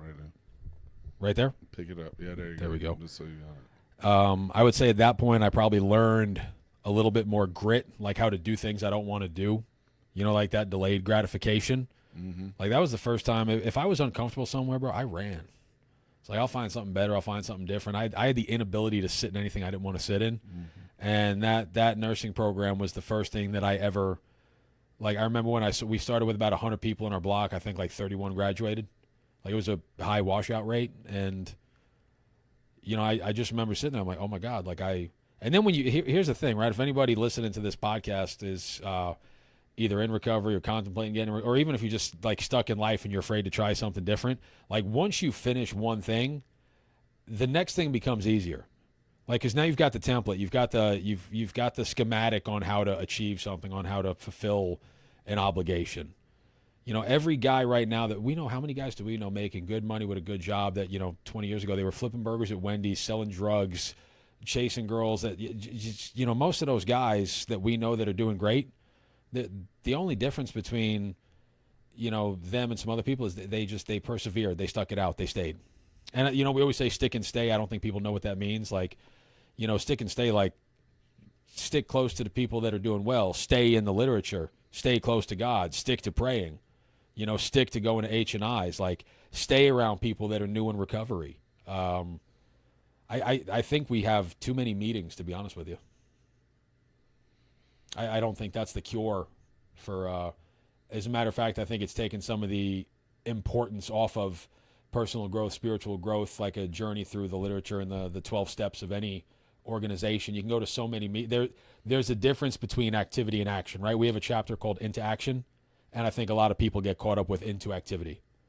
There's bingo, there's a dance, there's a workshop, there's an alkathon, there's, you know what I mean? There's a celebration meeting this Sunday. I'm like, when's the last time you met with your sponsor? When's the last time you met with your sponsee? When's the last time you and one other person went through the book? And when's the last time you did a nightly 10-step inventory? And when's the last time you got out of your comfort zone to get past where you're at in life? Mm-hmm. But that's why I like being friends with guys like you and Chad, is you guys won't take your foot off my neck. Like, you won't just let me coast, right? We're not going to sign that deal where I'm not going to remind you of your shortcomings and you won't remind me of mine. And here, like, you're a big guy in the community too. I'm a big guy in the community. How dare we be teachers if we're not going to remain students ourselves? Always. Oh, the arrogance in people who refuse to be teachable. I'm like, the second that you're no longer open-minded, you have no right to tell anybody else to do anything. The one thing that I'll say that's important is, in order to teach, you got to know the language. And, for a number of years, I only spoke one language. And through being open-minded and a student, I think I've learned to develop the ability to speak multiple languages. I think sometimes it's not necessarily what you say, it's how you say it. As well as, I think it's important not to put recovery in a box. We can put up the bumpers, right? Because one thing that I do know is, I don't care what you think, how you feel. What I care is, what are we doing? And I don't necessarily, like, one thing that I've learned is if you look across the board through different verticals in mental health or spirituality or self-help, all of it, if you read between the lines, they're all saying the same thing in a different way, right? Like, there's no doubt that there is power in paper and pen, right? If most CEOs, like, they do podcast, they talk about it, right? How do you orchestrate a life? And one thing that we've studied and that we've come to find, like, I don't care whether you use drugs or alcohol. If you can be the best version of yourself and you can find success and happiness while you shoot meth and smoke heroin, well, my hat's off to you. And it takes me, because being around this as long as I have, the one thing that I have learned is I have to stay out of the results. Because if you take credit for the wins, then you got to take credit for the losses.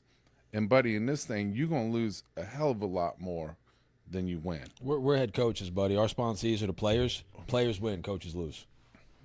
I got a wall next to my TV with about 8 people really close to me, several of whom I mentored, that are no longer on this earth.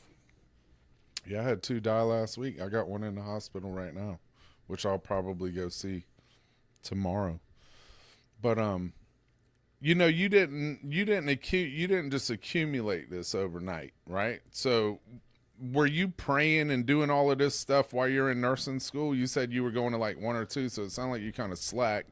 I mean, to your own standard at that time. I had good guys in my life, and I was learning, like, perseverance is one of our spiritual principles. And I think if you go back through every phase of my development, I keep making weird loose references to the every phase of my development. When I met Jesse, I'd say that's when hope came around. When I was in nursing school, I'm going to say that's where perseverance came around. And then when I started doing when nursing school ended and her and I started traveling, we were doing travel healthcare together. I randomly, it was the first time I ever found like a young person's meeting. And I want to say I was like 32 at the time, something like that. Yeah, probably 32. And I realized, I'm like, there was no Tom in that room. There was no Charlie. There was no Giuseppe. There was no, my buddy in Jersey, his name was Rob. None of those guys existed. And I'm like, holy shit, like these, it was like Lord of the Flies. I'm like, these kids have nobody. Like, am I like the best option these little morons have? Man, I'm barely functionally mentally myself. And I realized real quick that like it takes so little to put hope into a person. I got a rule, right? Like I'm pretty hard nosed with people, but I say never break anybody down if you're not willing to put them back together. I see some people like recreationally tear people down. You talk to any of the people that I'm close to, they'll say I'm a pretty solid friend. And when I found that young person's meeting, I had like 3 sponsees before I knew it, and they were going to like rehab. So I went to rehabs. I found out I was pretty effective at public speaking, in that capacity. And all of a sudden, when I started having, I don't know if I'd say it's responsibility, but I'm supposed to bear witness. I started leaning on God. I'm like, shit, like, what's the right thing to say here? Like, how do I most adequately shepherd, your lost kids, God? I'd say that's when I really started leaning into faith, is when people were leaning on me. What was your recovery time when you started to realize that? 3.5, 4 years. Okay. So the one thing that I want to say, because it's important. So my friend Julie, I remember way back when, it might have been 15 years ago now. She was really the pioneer that brought Sicky Paul, which is, South Carolina young people. And, young people in recovery, man, there's just so much that can be learned from that. I remember I was at one of those conferences in Myrtle Beach, and, the speakers and what that was about. I remember, 10 years ago, I was at Icky Paul, which is the international conference of young people. Which one were you at? The one in Chicago. I was there. They had a guy from Japan running around. I mean, people came from all over the world. Downtown on the river at the Hilton. I was there. It was a nice hotel. You were there. Yeah, we were there together. Who would have thought, man? Yeah. I brought a little gay Republican from New Jersey with me. He was 19 years old. I packed up my Ford Escape. Nice. And I just told all these kids, I'm like, wherever we're going, I'm like, we drove to Chicago.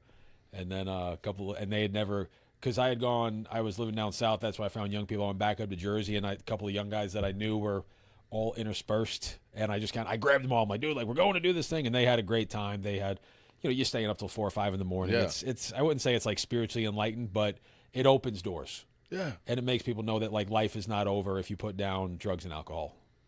And fun can be had.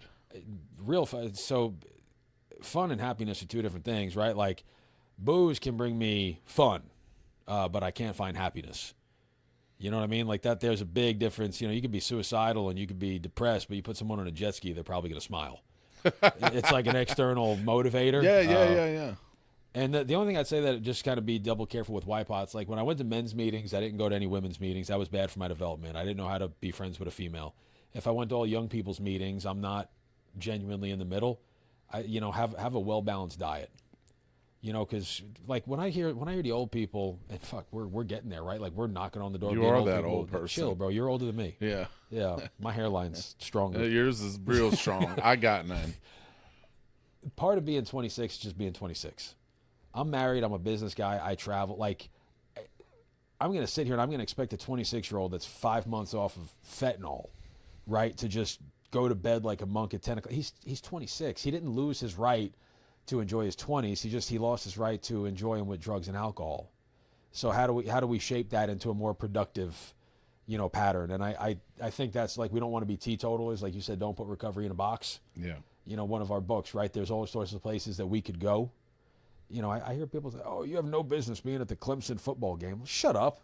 Don't tell it. Like what? Yeah, what? Yeah, that's the craziest thing I've ever heard. Bro, I'm going to drive home. I'm going to pass 4 Spinks, 3 QTs, 2 ABC package stores, the Bohemian Bowl. Sheriff Burger probably has draft beer.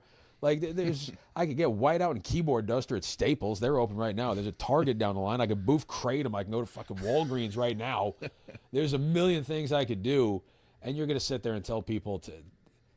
I think some people would rather other people join them in their misery rather than them allow people to pull them into their happiness.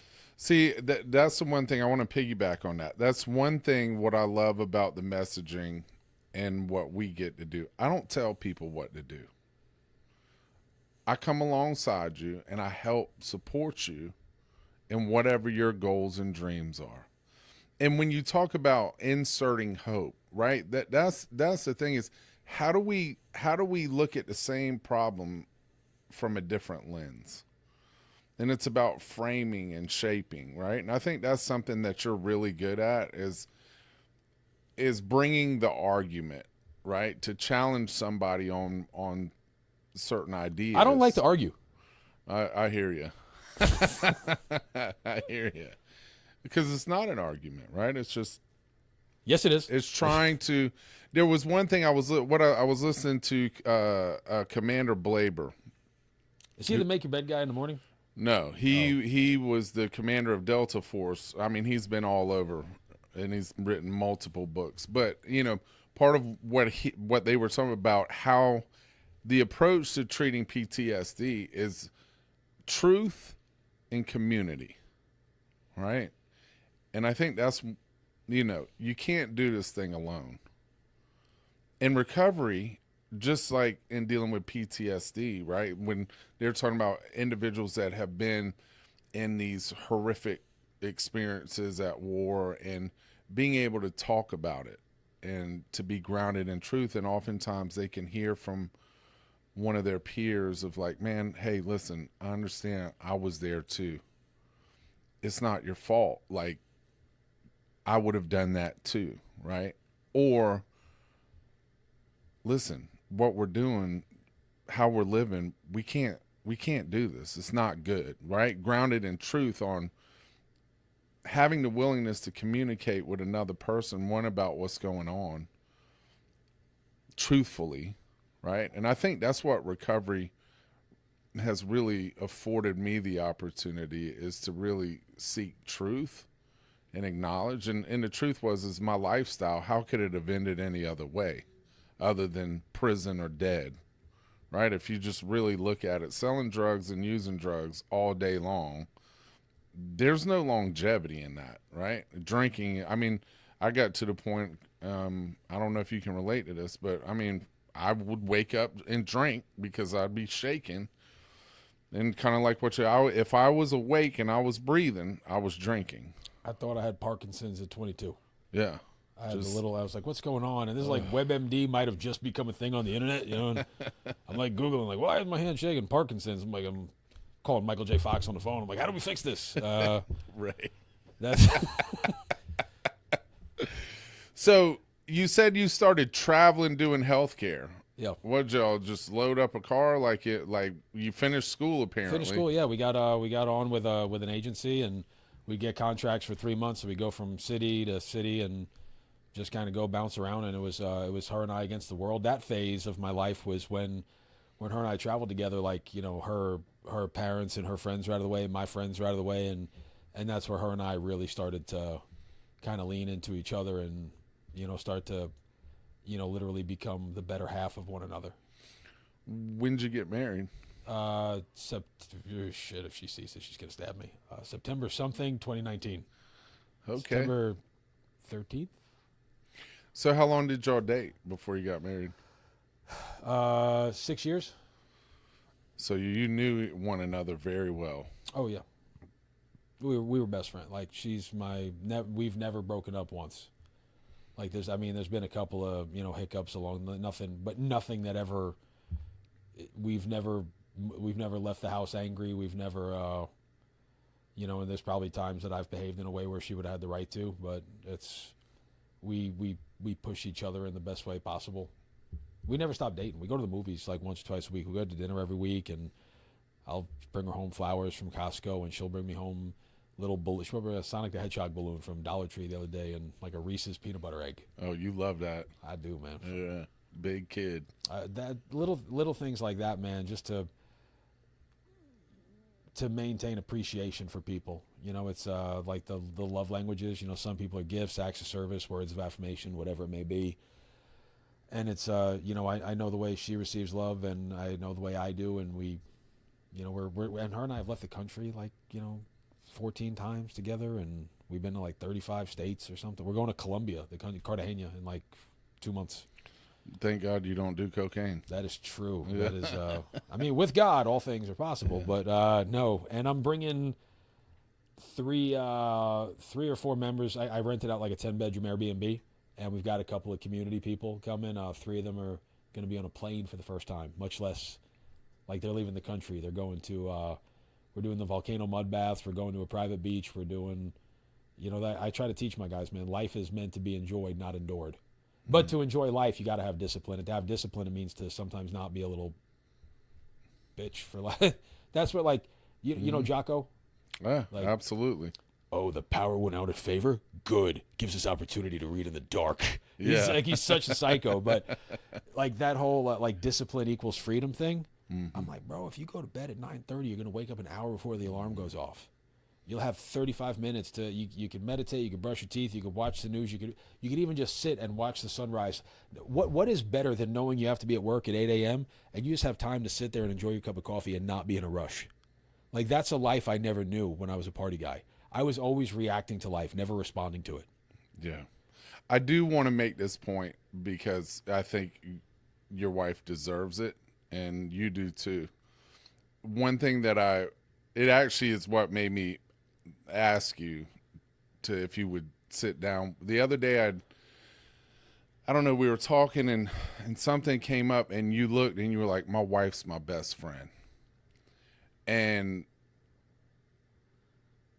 that's admirable. It's not a fake thing. You're like, I know that you call her and that you communicate. Like, you are who you are, right? Like, you're the same guy whether you're in a recovery meeting or whether you're at work or wherever you are. The one thing is you are who you are. And part of who you are is a man of kind of integrity.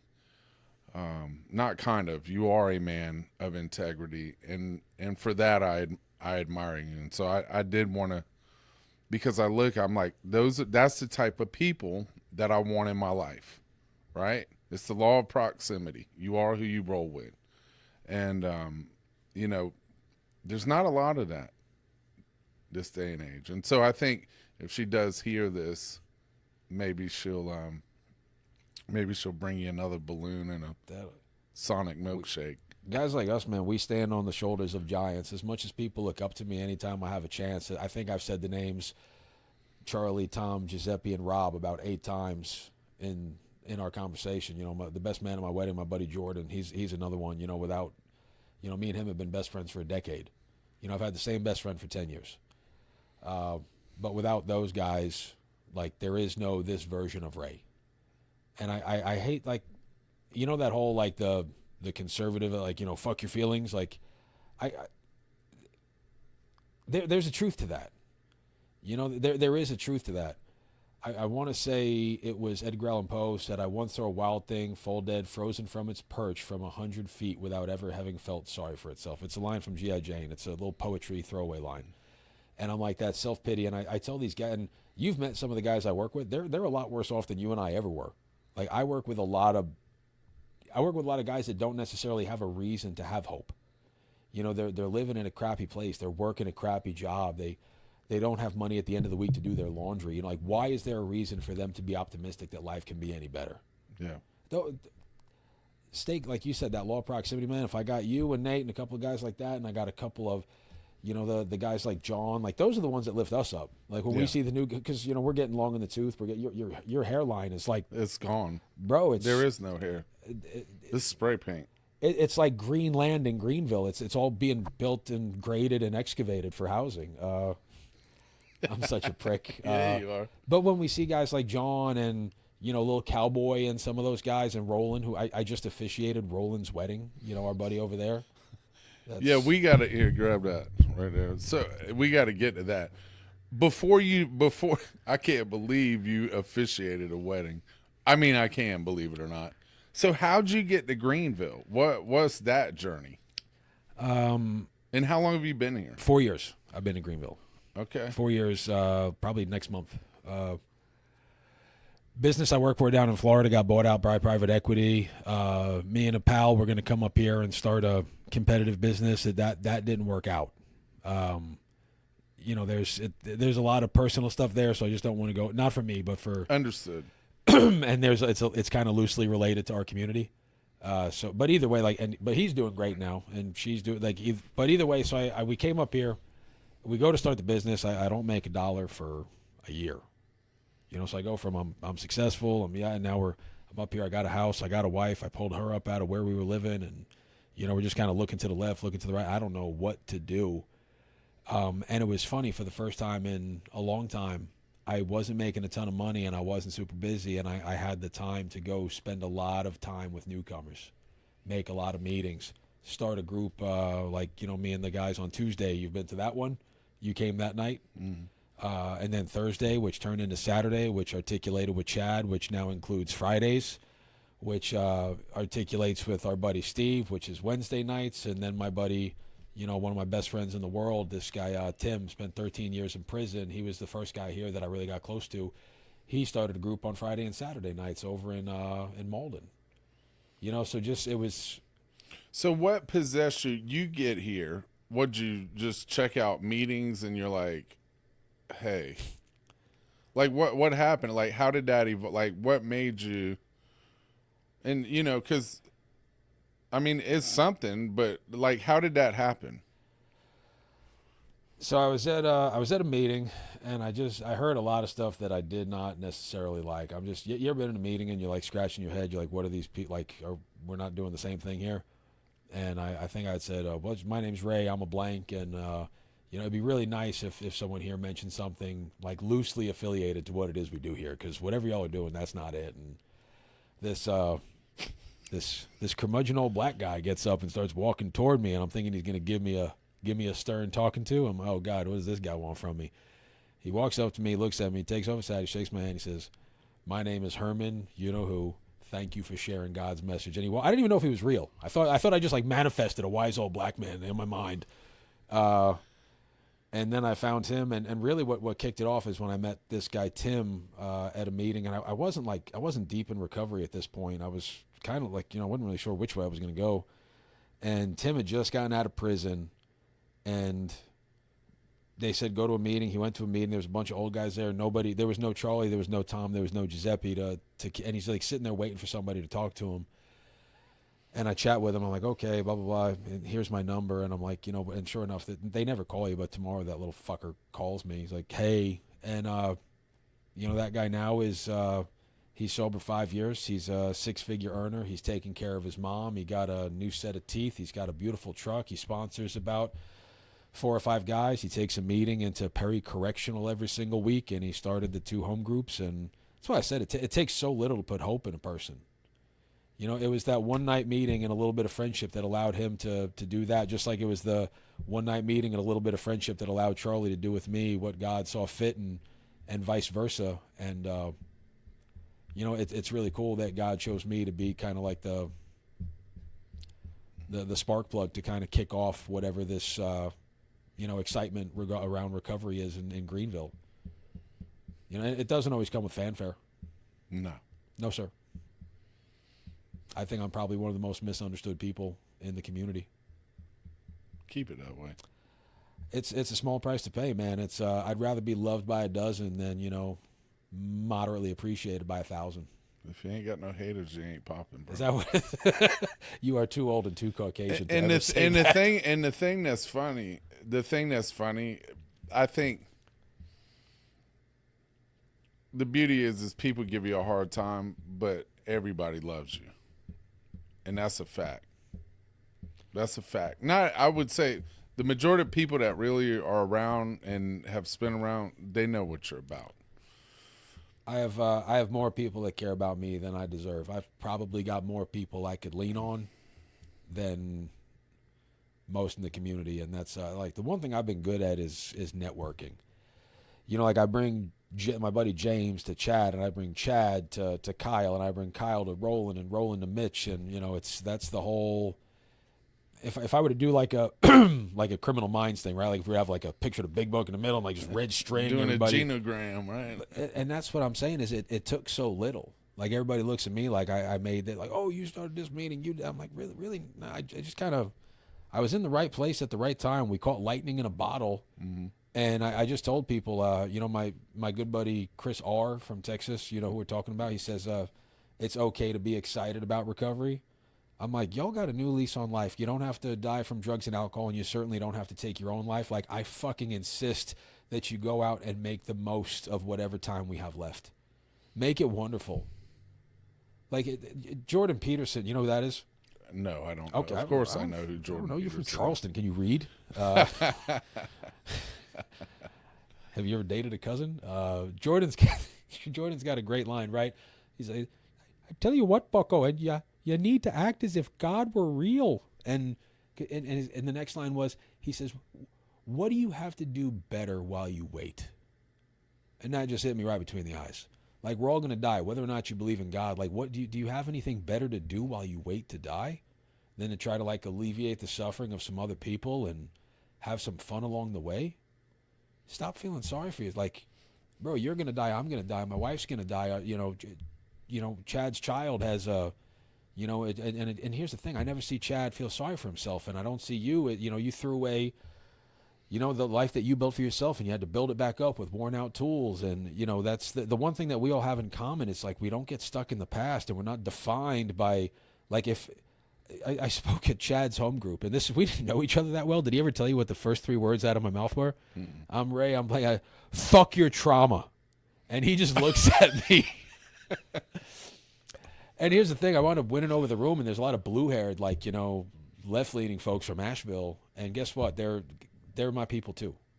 Everybody's my people. I'm everybody's people. We get caught up in the things that create distance between us. And here's the thing: is that so, like, when you hold on to your trauma so tight, you have no room to hold anything else. And it's like, yes, was the girl who was, you know, sexually assaulted, is it terrible? Absolutely.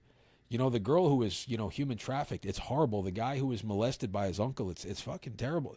But here's the thing, like, if you don't move on from that, like, it will keep, like I said, when we first started talking, it will keep you in 1994. Do you know how many people right now can't have an intimate, loving relationship with somebody because they didn't get past what happened when they were a kid? And I don't say this because I'm not stepping over what happens to people. That's where I get misunderstood. Is what I'm saying is whether you can blame everybody in the world for why your life is horrible. And here's the kicker, right? You might actually be right. You know what I mean? If a girl was raised by a man who harmed her in unspeakable ways, I don't know what that's like. But what I can tell you is that it's your responsibility to enjoy the, you know, the second, third, and fourth quarter of life. And I think that faith is what allows people to open that door to. Do you know what it's like to be afraid to be optimistic because you failed and been miserable so many times? Like, you're like, fuck it, I'm just not going to try anymore. No. You never had that feeling, like, in your Well, after what this is my, and I've got something to say to what you said. Fentanyl, right? Because I'm a cocaine guy. I'm a cocaine, crack cocaine, eat pills, all of that stuff, right? I don't like to go down. I want to go to the moon. Like we want to take over the world. You like Ricky Bobby? I'm a drink Want to liquor. go I'm a fast? drink anything without. I'm gonna do it all. But when I did that line, and I was ready to die because of how I was living and that situation that I was in with that guy, and what was supposed to happen, what the streets demand happen in that moment, to give him that one more chance to make me say, give me a line of that shit you do, and I'm gonna be back here Wednesday. When I did that line, and I woke up 6 days later, and I'm sitting in a rehab, and all I could think was I could go get an ounce of that and end it. And I'm sitting there was a duality of like, my brain is telling me to kill myself, to die. I'm losing everything. It's all gone. You know what I mean? The gig is up. It's over. And I'm sitting on the front row of a place that I basically helped build as a newcomer. 15 years in, I'm supposed to be, I'm not supposed to be here. I'm ready to die. My brain is telling me to die, and I'm sitting there, I'm like, you're not a quitter. What is this? And I don't know if it's evil. I don't know what you want to call it. But what I realized in that moment is I am not my thoughts. And that is not me. I think I got a real close encounter of the disease of addiction and how it functions within the brain for me. And I don't know if that makes sense to everybody. But what I knew is I was like, I had the epiphany, like, this is what fentanyl will do to you. Because I couldn't realize, I don't know where I went when I was out for them days. To this day, I have conversations in spaces with people as we kind of ponder the mysteries of the universe. I don't know where I went, bro, to this day. Like, it was nothing. It was probably peaceful, right? Because there were no problems. But when somehow the universe saw fit to flip the light back on, and I'm sitting here ready to go back, I'm like, nah, we're not going to do that. If I'm breathing, we got a chance. And it was excruciating, but I know how you could get to that, especially in this day and age with some of the opioids and this fentanyl, the chemical effect that it has on the brain. I can understand it. And I had to fight that, right? I had to fight that negative thought. I had to fight that defeatist attitude. And to your point, right? Like, as a victim of sexual trauma and other trauma, I've seen a lot of people die.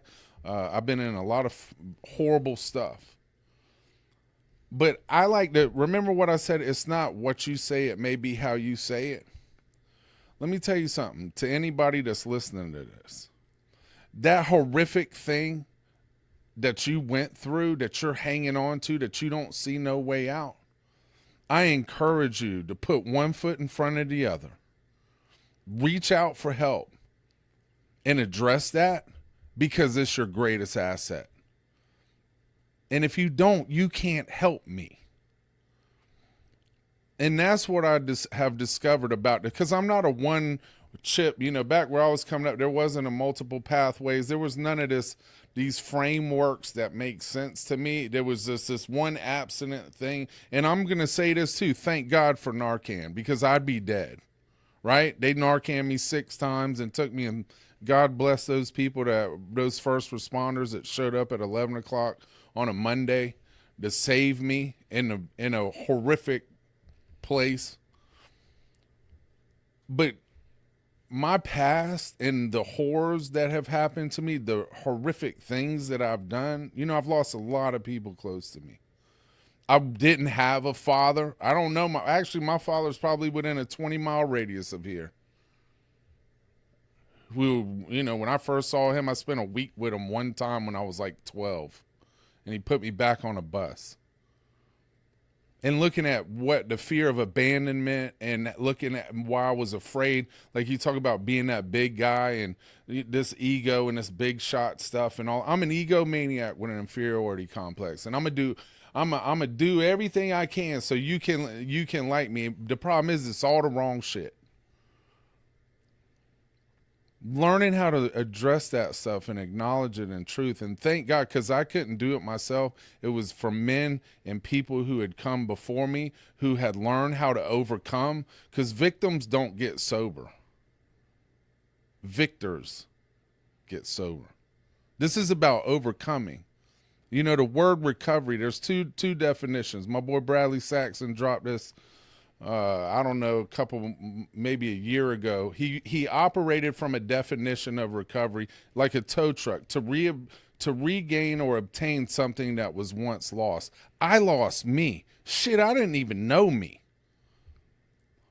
Or what room do you go to after surgery? The recovery room, which constitutes some form of healing. See, I didn't want to acknowledge or let the world know that I was hurting, that I was dying inside. Do you remember the Tony Rich Project? I do. One of my favorite songs to quote with guys, because this is when I speak to men, right? I'm dying inside and nobody knows it but me.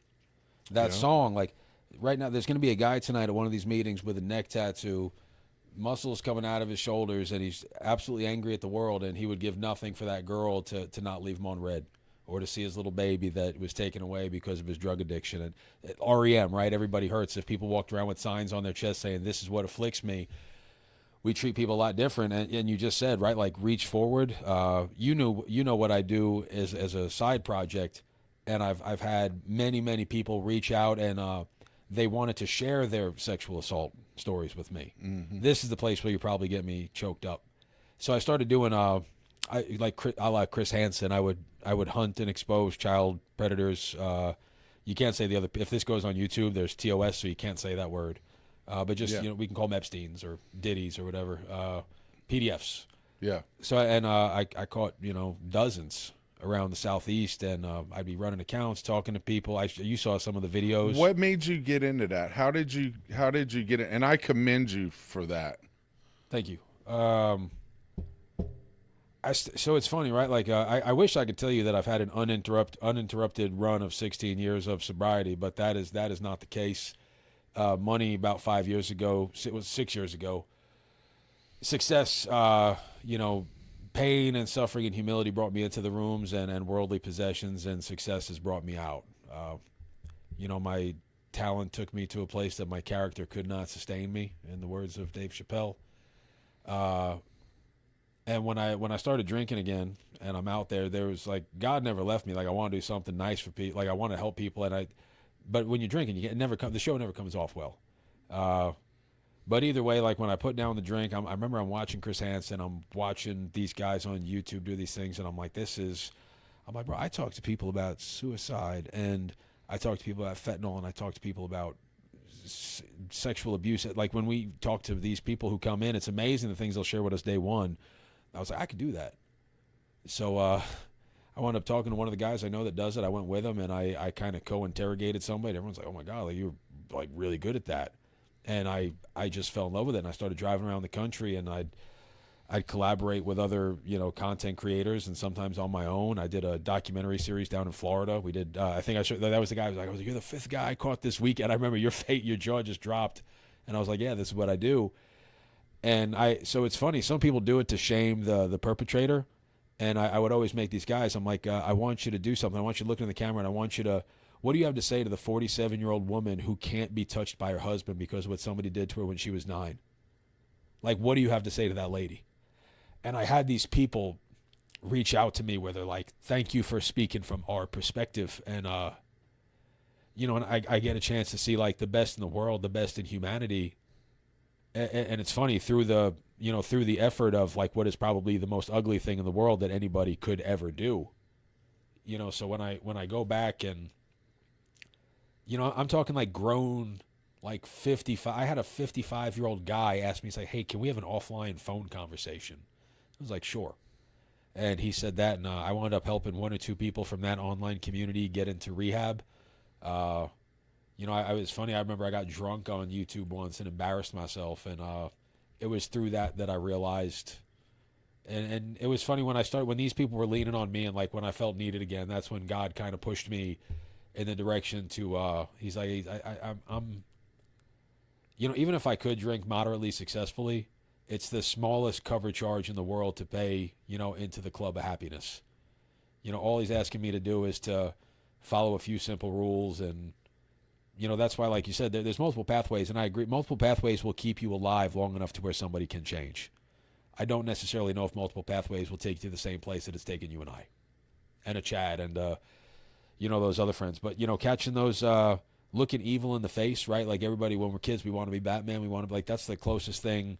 Like you and I are right now. I got to stare evil in the face and, have these incredible, I mean, I hate to call them incredible conversations, but like they were extraordinary.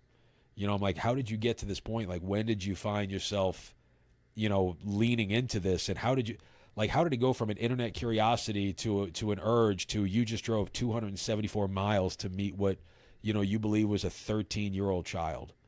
You were willing to, create 25 years of heartache one of the roles I would play as a kid, right? Because I can't pretend, like my voice is too deep. I can't even come close to pretend to being a female. Would be like a young boy talking to men on like one of the mail apps, and it would be, he said, "Oh, my dad's a conservative pastor, and he hates me because I like," and you would see these guys like exploit children. Mm-hmm. That's it's funny, man. If God and love are real, evil and demonic stuff has to be real too. And I love the movie Constantine, right? Like every day, like there's a war for people, and I think guys like you and I are kind of somewhere in the middle. Like dark enough to live in that arena, but hopefully like enlightened enough to make a better impact. I love being on the firing line. But one thing you got to know, if you stand on the firing line, what's going to happen? You're going to get shot at. I said earlier today, man, stay in the middle. Like, have a men's meeting, a young people's meeting, have an old time. Like being in the middle of the boat is a great place to be in recovery. So I want to thank you. I want to hear your perspective. So you have a return to use, right? Yeah. Life's good. And that's typically like, I'm not using when everything's jacked up, right? Like it has happened to me. I've had 6 years. I've had like out of 20 years, I've been sober probably 15, 16 of, you know what I mean? Like, me too. Yeah. But once it happens, bro, I'm riding this thing till the wheels fall off. It was an ordinary Thursday. There wasn't a cloud in the sky. No, man. I was on my way to sell a car, and I said, you know what? Perhaps I want a sandwich. Yeah. That's. Yeah. I'm at the beach, and I'll have whatever they got. And but how long did that last? Probably about 2 years. 2 years? Yeah. What was that experience like to come back? Where were you at? What was going on? And what was that experience from I'm drinking to where I got to do something about this? So, and your wife is with you. My wife's with me, and I think I learned enough in recovery where I was able to, I was not a functional guy when I was 26 when I put it down the first time. I was functional or functional adjacent the next. I had money where I could take Ubers.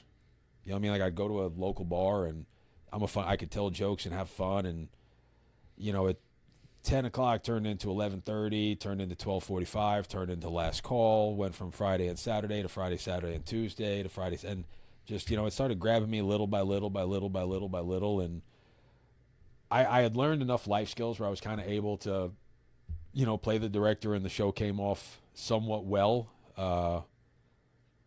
But then at the end, I remember just kind of like the bedevilments come back. I'm a prey to misery and depression. I'm angry at the world. The money's not enough anymore. Golf's not fun. The gym's not fun. And I'm still loving my wife, and I have a couple of good friends. And oddly enough, I probably put 15, 20 people into treatment during that time because of my connections. I remember one night I'm drinking at a bar, and somebody called me up, and I was like, dude, I'm drinking. They said, oh, I know, but we need help here. I'm like, so I tell the guy, excuse me, I have to go get a guy in a rehab. And I excuse myself from the bar. I think God did. I did the majority of my heavy lifting in that first recovery. And then this second time when it came back, it was really just a result of God put 3 or 4 people, including that guy Tim out of prison, in my life. It just like when I found that first YPOP, the young people's meeting, there were a couple of people that desperately needed help, and I sat before my creator, and I was like, if this is really what you want of me, I guess I didn't plan on staying sober. I was like, I'm gonna help this guy Tim, help this other guy, and as soon as I was like, the second that I'm not being effective, I'm out. And then we start the Tuesday group, and then the cannonball rolls, and now I'm on a podcast with you, and I'm quote unquote a pillar of the community, and I'm waiting to be allowed to relapse because hopefully my hard work will stop working here shortly. Yeah, that's pretty much what it was, man. I did find myself when I was drinking behind I was at a cartel house in Venezuela. That was the highlight. I speak Spanish, and like we were on vacation in Venezuela, and my buddies they wanted to buy some marijuana cigarettes, and so they didn't know what to do. So like, I walk up to one guy, I'm like, like, ven aquí, mi amigo ahí quiere marihuana, a dónde es un cosa es mejor para comprar, and the guy's like, why do you speak Spanish? He's like, come. So we go to this like fucking compound in the middle. We're in God, it's Curacao, the island off the coast of Venezuela. There's guys with like M6 like rifles and shit like that. So I go back there. There's topless girls swimming. There's kids playing, and I almost got arrested there. I got I got in a little bit of trouble down in Mexico. So it's like the stories just got it was funny. I was a broke guy, and now I had money, and I'm running around, and I was emotionally bankrupt. But I knew I wanted to help people, and that's 5 years ago. And that just really meeting that guy Tim was the one. That was the one thing that really tipped the. He was out of prison, didn't know which way was up, and it was funny. He was probably 40 years old, 39 years old, and I saw 26-year-old me, and I'm like, there's no Tom, there's no Giuseppe, there's no Charlie in this room, and I'm like, all right, God, I guess is what you want from me, and yeah, that's half a decade ago, and the second run of recovery, I knew what the game was this time. There was less of a metamorphosis, and it was more just kind of like coming out of retirement type of deal. How's it different? Less foolish optimism. Not everyone's going to be your best friend. I don't suffer fools quite as well as I used to. I don't think that speaking at a big event can change the world. Like the miracle happens in the one-on-one work with people. Like if you notice, I don't go out of town for meetings. I don't speak at a bunch of meetings. Like I don't really seek out to have. I like to have a small nucleus of people that make my life in recovery a lot more fun. That's what's different about it. I stay a little bit more disciplined, and the other thing too is just age, brother. We're not. Mm-hmm. There's when you're 25, you got the world ahead of you. When you're 35, the clock's ticking. When you're in your 40s now, it's we should have a pretty good idea about what we have, and our responsibility is to pass it on to the next person so that these 25-year-olds can actually fucking turn 45. Yeah. Like that's if it's still about you, this is where I'll get on my soapbox and I scream at people. I get so angry. Like I said earlier, it takes so little to put hope in people, and I'm like, if you're sober for a year and you don't feel spiritually if you don't feel like there's like a spiritual debt to help other people, everybody falls in a hole, right? Some people crawl out and some people decorate. It's not always easy to tell which one you're doing. And I will not let somebody sit in a decorated hole and like whistle in the dark and tell themselves it's okay. Like I like demand of these guys. I'm like, bro, you deserve better. Lady, you deserve. I'm helpful to women in recovery if I can be. And when I see all these people, they come to the meetings just to complain about their problem of the day. Like that's not what we're here for. This is my buddy Chris calls it a pep rally for God, right? This like, I dare you to pray to a God you don't believe in, and I dare you to find gratitude for the shitty sober living house you live in, and I dare you not to chase a girl on Tinder this weekend, fuck boy. And I'll walk, and the guy just gets so angry, and then I'm like, brother, I know exactly how you feel.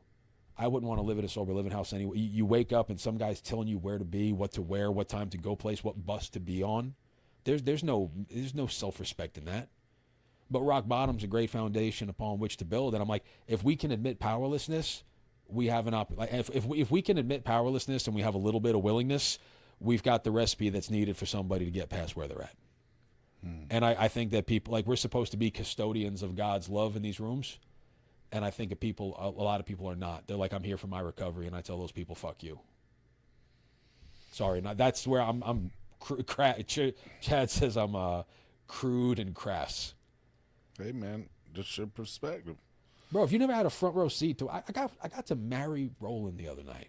Mm-hmm. I got to watch a guy go from sober living to an Oxford house, from a shitty job to a better job to a better job, to dedicating his life to a woman, to working 60 hours a week, to wearing a tuxedo, and before God and family and friends, dedicate his life to another person. I can't even believe they let him on the street, bro. You know what I'm saying? And he's as good as gold. Like, that's actually how I got to meet you. That's right. Roland. Right. I love Roland. Let me ask you this, because I I just had this realization, and I knew we were going to come back to it, but I saw this. So you remember way back when I asked you, I said, what was your relationship or thoughts on God at a year? And you said academic. Yeah. And I would say for the past significant portion of our conversation, we've been hearing that word God a lot, right? So how has that changed and evolved? What's your relationship like? What's your thought? What do you have to share about what God is to you and the impact and how you've evolved? He chose me to be one of his biggest cheerleaders and fucking hype men in the world. I got a front row seat to watch, little cowboy put his life together. I got Seth and his girlfriend, living in my house. I got 4 other people live. I own a sober house where each man gets his own room for an affordable rate. I get a front row seat to watch people escape the bondage of self and suicidal ideology, and I get to play a small part. You talk about where God, like, I see proof of the existence of God every day in these people. That's where some people find God in prayer, some people find in meditation. I find it in, like, the morons just like me who don't know how to live life. Like, where do I see God? I got to write the vows for Roland and Amelia in front of a bunch of people, and they asked me to be I went from the guy who could not connect with anybody to being a groomsman, to being most like a couple of these guys. I'm probably Chad's most trusted confidant, in the recovery community. Where that without like that's not me at the end of the day. Like, I have the inability. I'm an athletic guy. I'm funny. Like, I can Sometimes. every day, motherfucker. Sometimes. Okay. But you don't know what makes you funny. Like, you thinking that you're funny, that's what's funny. Touche. Oh, toupee. That's Yeah, toupee. Toupee and touche. bro. I tried just for men recently because I'm getting those. That's what's good. The color, that's how you get No, the this front. is my hair color. This is the Okay. gray. You can see on the. I did a infomercial for work, and I saw the gray hair, and I'm like, I look like Taylor Hicks, that guy from American Idol. No, that's where my faith is, man. It's like I stay close to when I see these people. If God has an army, right? He's like you said, being on the firing lines. Like, God just made me an infantryman. I don't need to be a general in the back office, like meditating and writing seances, lighting candles, and doing prayers. Like, I want to give an attaboy phone call to a kid like John and just let him know that we're proud of him. Mm-hmm. That's where, like, my faith is. The St. Francis prayer, right? Better to understand than be understood. Yeah. Better to love than be loved. That's. I quote music. I quote the third step, right? Victory over my troubles. Victory over my troubles may bear witness to those that I would help. So God's saying, take away my troubles. And the third step prayer, it's saying, take away my troubles only under the guise that I will help others to bear witness. Like, take away my troubles, that victory over them may bear witness to those that I would help, of thy power, thy love, thy way. But that's where God is. God doesn't need me to tell him how great he is. He knows. He needs more subcontractors here on earth. He doesn't need more sycophants, like, going to a church and tithing with a fan, singing pre-recorded hymns, watching a pastor on a Jumbotron, saying, don't forget to tithe. If you believe in a Christian God, it's, how you treat the homeless person in front of the QT tells me everything I need to know about you as a person. If you believe in that Christian God, it's like hookers and lepers were his favorites, but guess what? He loved the lawyers and the Pharisees too.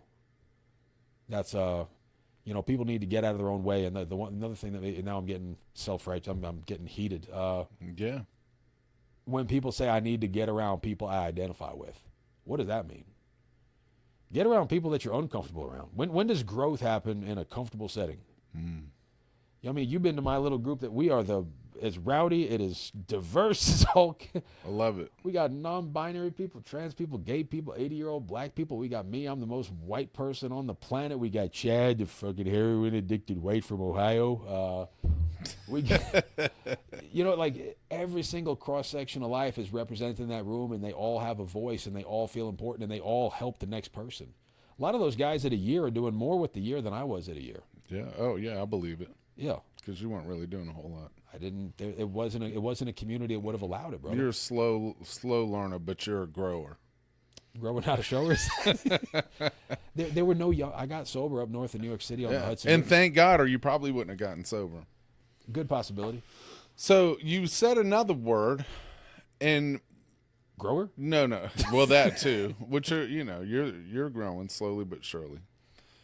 But that word love, right? Which it through your story, it sounded like a very foreign word or taboo in your vocabulary early on, but it sounds like it's kind of a cornerstone in your life today. So talk to me a little bit about that. And what did how did you find the ability to do that, especially for like other men?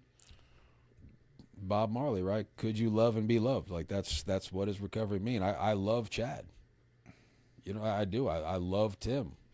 I love my buddy Derek. I love that every time I got my wife kind of looks at me sometimes. There's 35, 40 men. I love John. Like I'll just be on the phone and my buddy be like, "Hey man, I love you. I love you too." And it's weird, right? Like my wife just kind of looking at me and like I'll be at work and on occasion I'll have someone on the speakerphone and then, you know, people look around. You know, love just is it's when I don't know where I end and you begin, right? We're all part of the same thing. It's where like for me the definition of the ego is anything that keeps me separate from you. And so for me, love is just I have the inability to see where I end and you begin. And it's easy for me, like that guy when I came up here to see him in your office, right? Like it's easy for me to love the ones that I like, but God allows me to love the ones I don't like. Yeah. Yeah, that's one of the things most of the guys look up to me the most for is I have a tendency to try to help people I don't like. Yeah. It's a wonderful thing to have that ability. You know, I think that's how, you know, one of the things we say around here is the most important thing is that connection. And what I've found is it's just that's grounded in my love for my fellow man.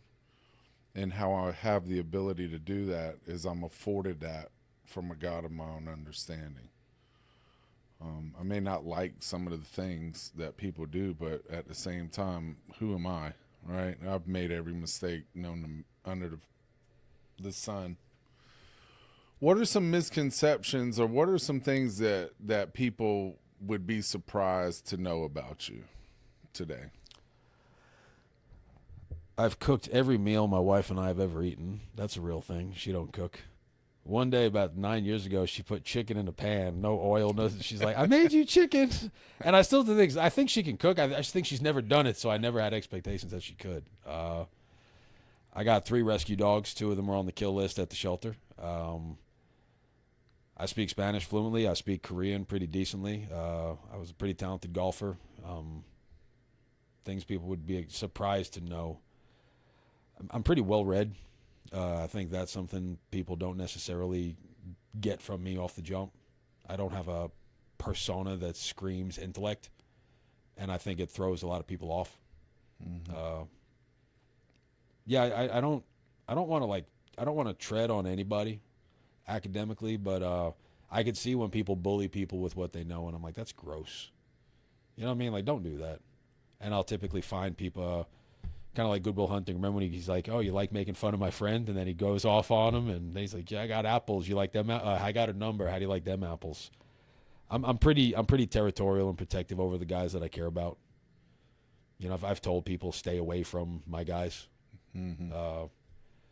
Really nothing. I mean, I'm an open book, man. Like from every time we've ever met, have I ever switched up once?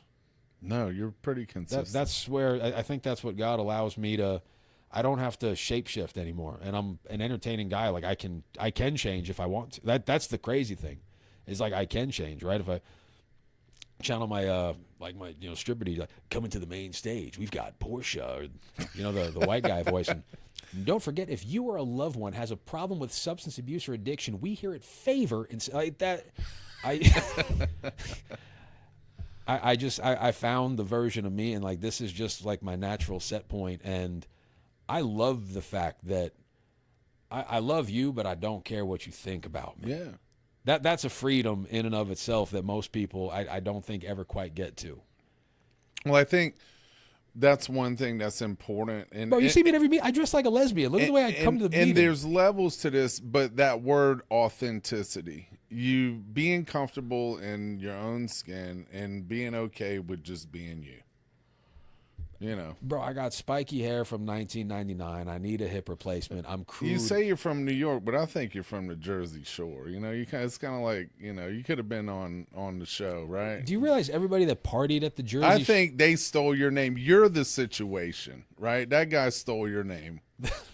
You know, me and that guy have run into each other. And I believe. I'm sure you can figure out why. He's a pillar. And Okay. yeah, he's that guy is incredibly influential in the lives of other men. Everyone at the Jersey Shore was from New York. Like nobody who lives at the Jersey Shore. No, they called us Bennies, like Brooklyn, Elizabeth, New York, Nanuet, and Yonkers or something. Like they had bumper stickers that said "Bennies go home," because everybody that came down to Seaside Heights was from the like Seaside. Oh my bro, that was the most white trash, wonderful. It was beautiful. Yeah. Oh, you can get a seedy hotel with bed bugs and horizontal refreshment in the form of a Colombian imported woman. There was cocaine galore. That you wouldn't do. I never wanted to. Yeah. Every one of my friends was hard on drugs. That's the funny thing too. Like I was just weird. Yeah, I believe you. I thought that if I stayed away from drugs, life would be all right. So as we kind of wind down, Gonna play word association? no, what I want you to do is let's say there's somebody right now that's probably near their end, right? Or they're new in recovery. What's some insight that you would share with them? Like in a general way? In any way, in Ray's way. So the big thing that I like to do in our literature, it says find out all you can about the person. I'm a big question guy. Like instead of me telling somebody what to do, I got to figure out what they're about and who they are, so I know how to point them in the right direction, right? Because we learn these multiple languages that you talked about. But if I don't have the opportunity to talk to them, really what I would say is like empty your mind. You know, try not to come in with preconceived notions. Try to relinquish control, right? Let your hands off the steering wheel a little bit. You know, find comfort in the fact that this can be the bottom floor.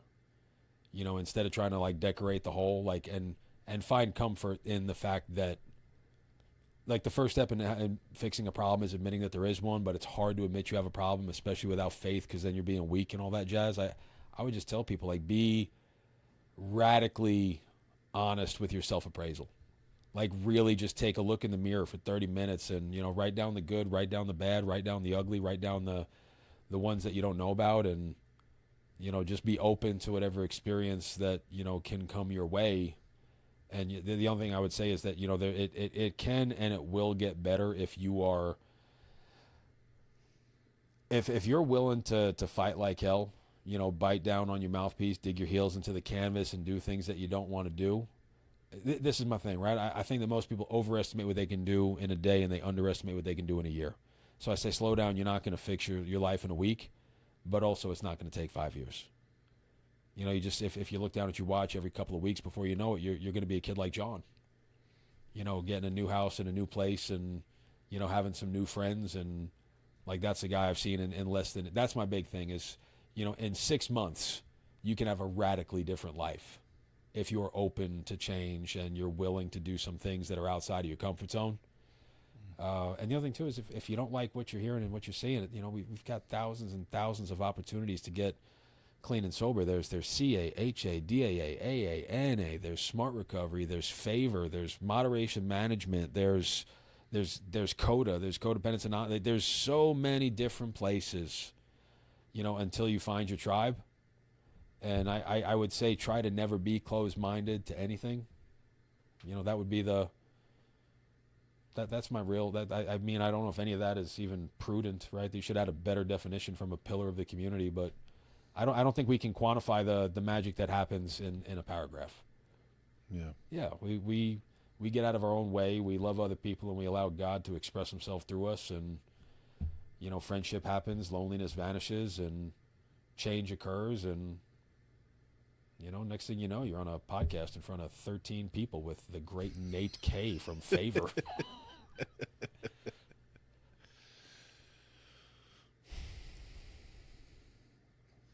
So what's your Craig Ferguson statement? Like if I could say anything to him. No, you remember he made that statement, right? That made you pick up that phone. Well, he told his story. Like he literally, he went, he says, I'm not, he looked at the camera and he's like, this is not the sponsors. This is not, and this is me talking to you. And he told people about what it felt like to be lost and to be hopeless and to be helpless and to not see a way out. Kind of like when I said that whole, there's just no optimism left. You're like fuck it, like I'm out. Like I had my fun, I burnt it. This life is not worth living anymore. Like maybe I'll go on to the next place.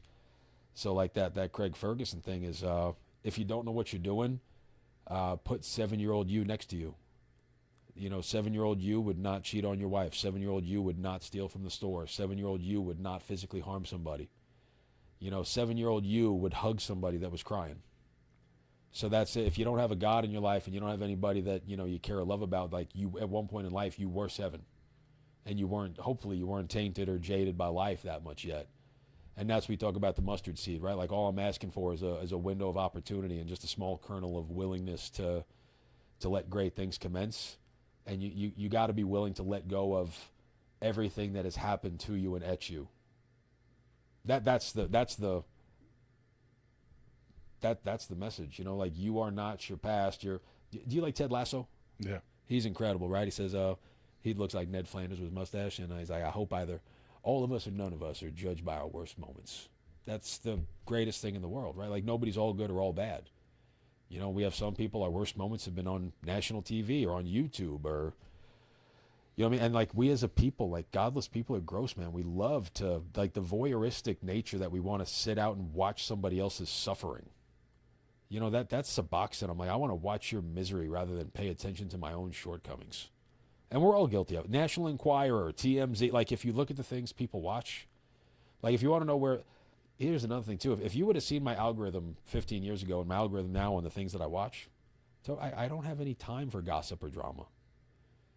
Shit's whack. Like I work, I have a wife, I have friends. Like I'm usually watching informational stuff or like world news or, I'm actually, that's my, make your life wonderful. Like this meat suit that we're living in, it's decaying. It has decayed more since we started this conversation than it was. But like we are both 2 hours closer to death at this moment. And it's the unconscious belief that we're going to live forever that allows people to live in fear and insecurity and lethargy and apathy. Like it's we just turn a blind eye. We're like, oh, no, like we're all like the tomorrows are so limited. And if God, if we were sitting here today and I had that little nasal thing, under my nose. Nobody on their deathbed says, I wish I helped less unfortunate people. I wish I fed, we started to feed the homeless initiative called Feed the Streets. We go into homeless encampments and we give prenatal vitamins and fucking blankets and we have a great time. We laugh, we bar. Like, I look at these moments and I remember those days more than I remember golf on the weekends drinking with the buddies. I remember last night we went out to the drag strip races down in Ware Shoals. And I remember that night with the buddies a lot more than I do, drinking at the yacht club. That's get close to people. And then here you get close to people, you have the risk of getting hurt. So, if you're, that's that J.K. Rowling line, right? Like it's impossible to live life without failure unless you live so cautiously you failed by default. It's like if you can't get close to people because you're scared of getting hurt, congratulations. That's fear. You don't go for a better job because you're scared of hearing no. Congratulations, that's fear. You ever heard the word no for a job, Nate? Yeah. You ever heard the word no from a lady? Bitch. Maybe. Never once? I don't know. Maybe. Well, mine now. Yeah, I hear no all the time. Well, and that's where I'm. When you get, we got to face these fears, right? Like on a daily basis. And when you face them over and over and over again, you learn loss, you learn rejection, and it's not as scary to overcome. And when you go through, and at the end of this little diatribe, whatever the fuck it is I'm saying, it's like, just remember to take everything that you learned and please remember that you have a spiritual obligation to share that with somebody else, because it's an honor and it's a privilege and it's a whole lot of fun to watch somebody. Like I learn a lot more about myself in watching other people recover than I ever did in my own journey through the literature and the steps. That's a fact. Well, Ray, man, thank you for your time, bro. And I look forward to our future. I do as well, and I'm glad I was able to elevate the level of conversation in today's. The title of today's podcast is "You're Welcome with Frey." No, man, it's great, and anybody out there, please feel free to share this with somebody else. If you're on Instagram, you're on Facebook, TikTok, YouTube Plus, MySpace. If you're on Backpage.com, feel free, give us a like, hit subscribe. Don't forget to subscribe for all future content from Do Me a Favor with Nate. I'm sure they got great people to come. If you didn't see it, please check out the chat episode. And for that, he's Nate, I'm Ray. I hijacked the shit out of this episode. We're out.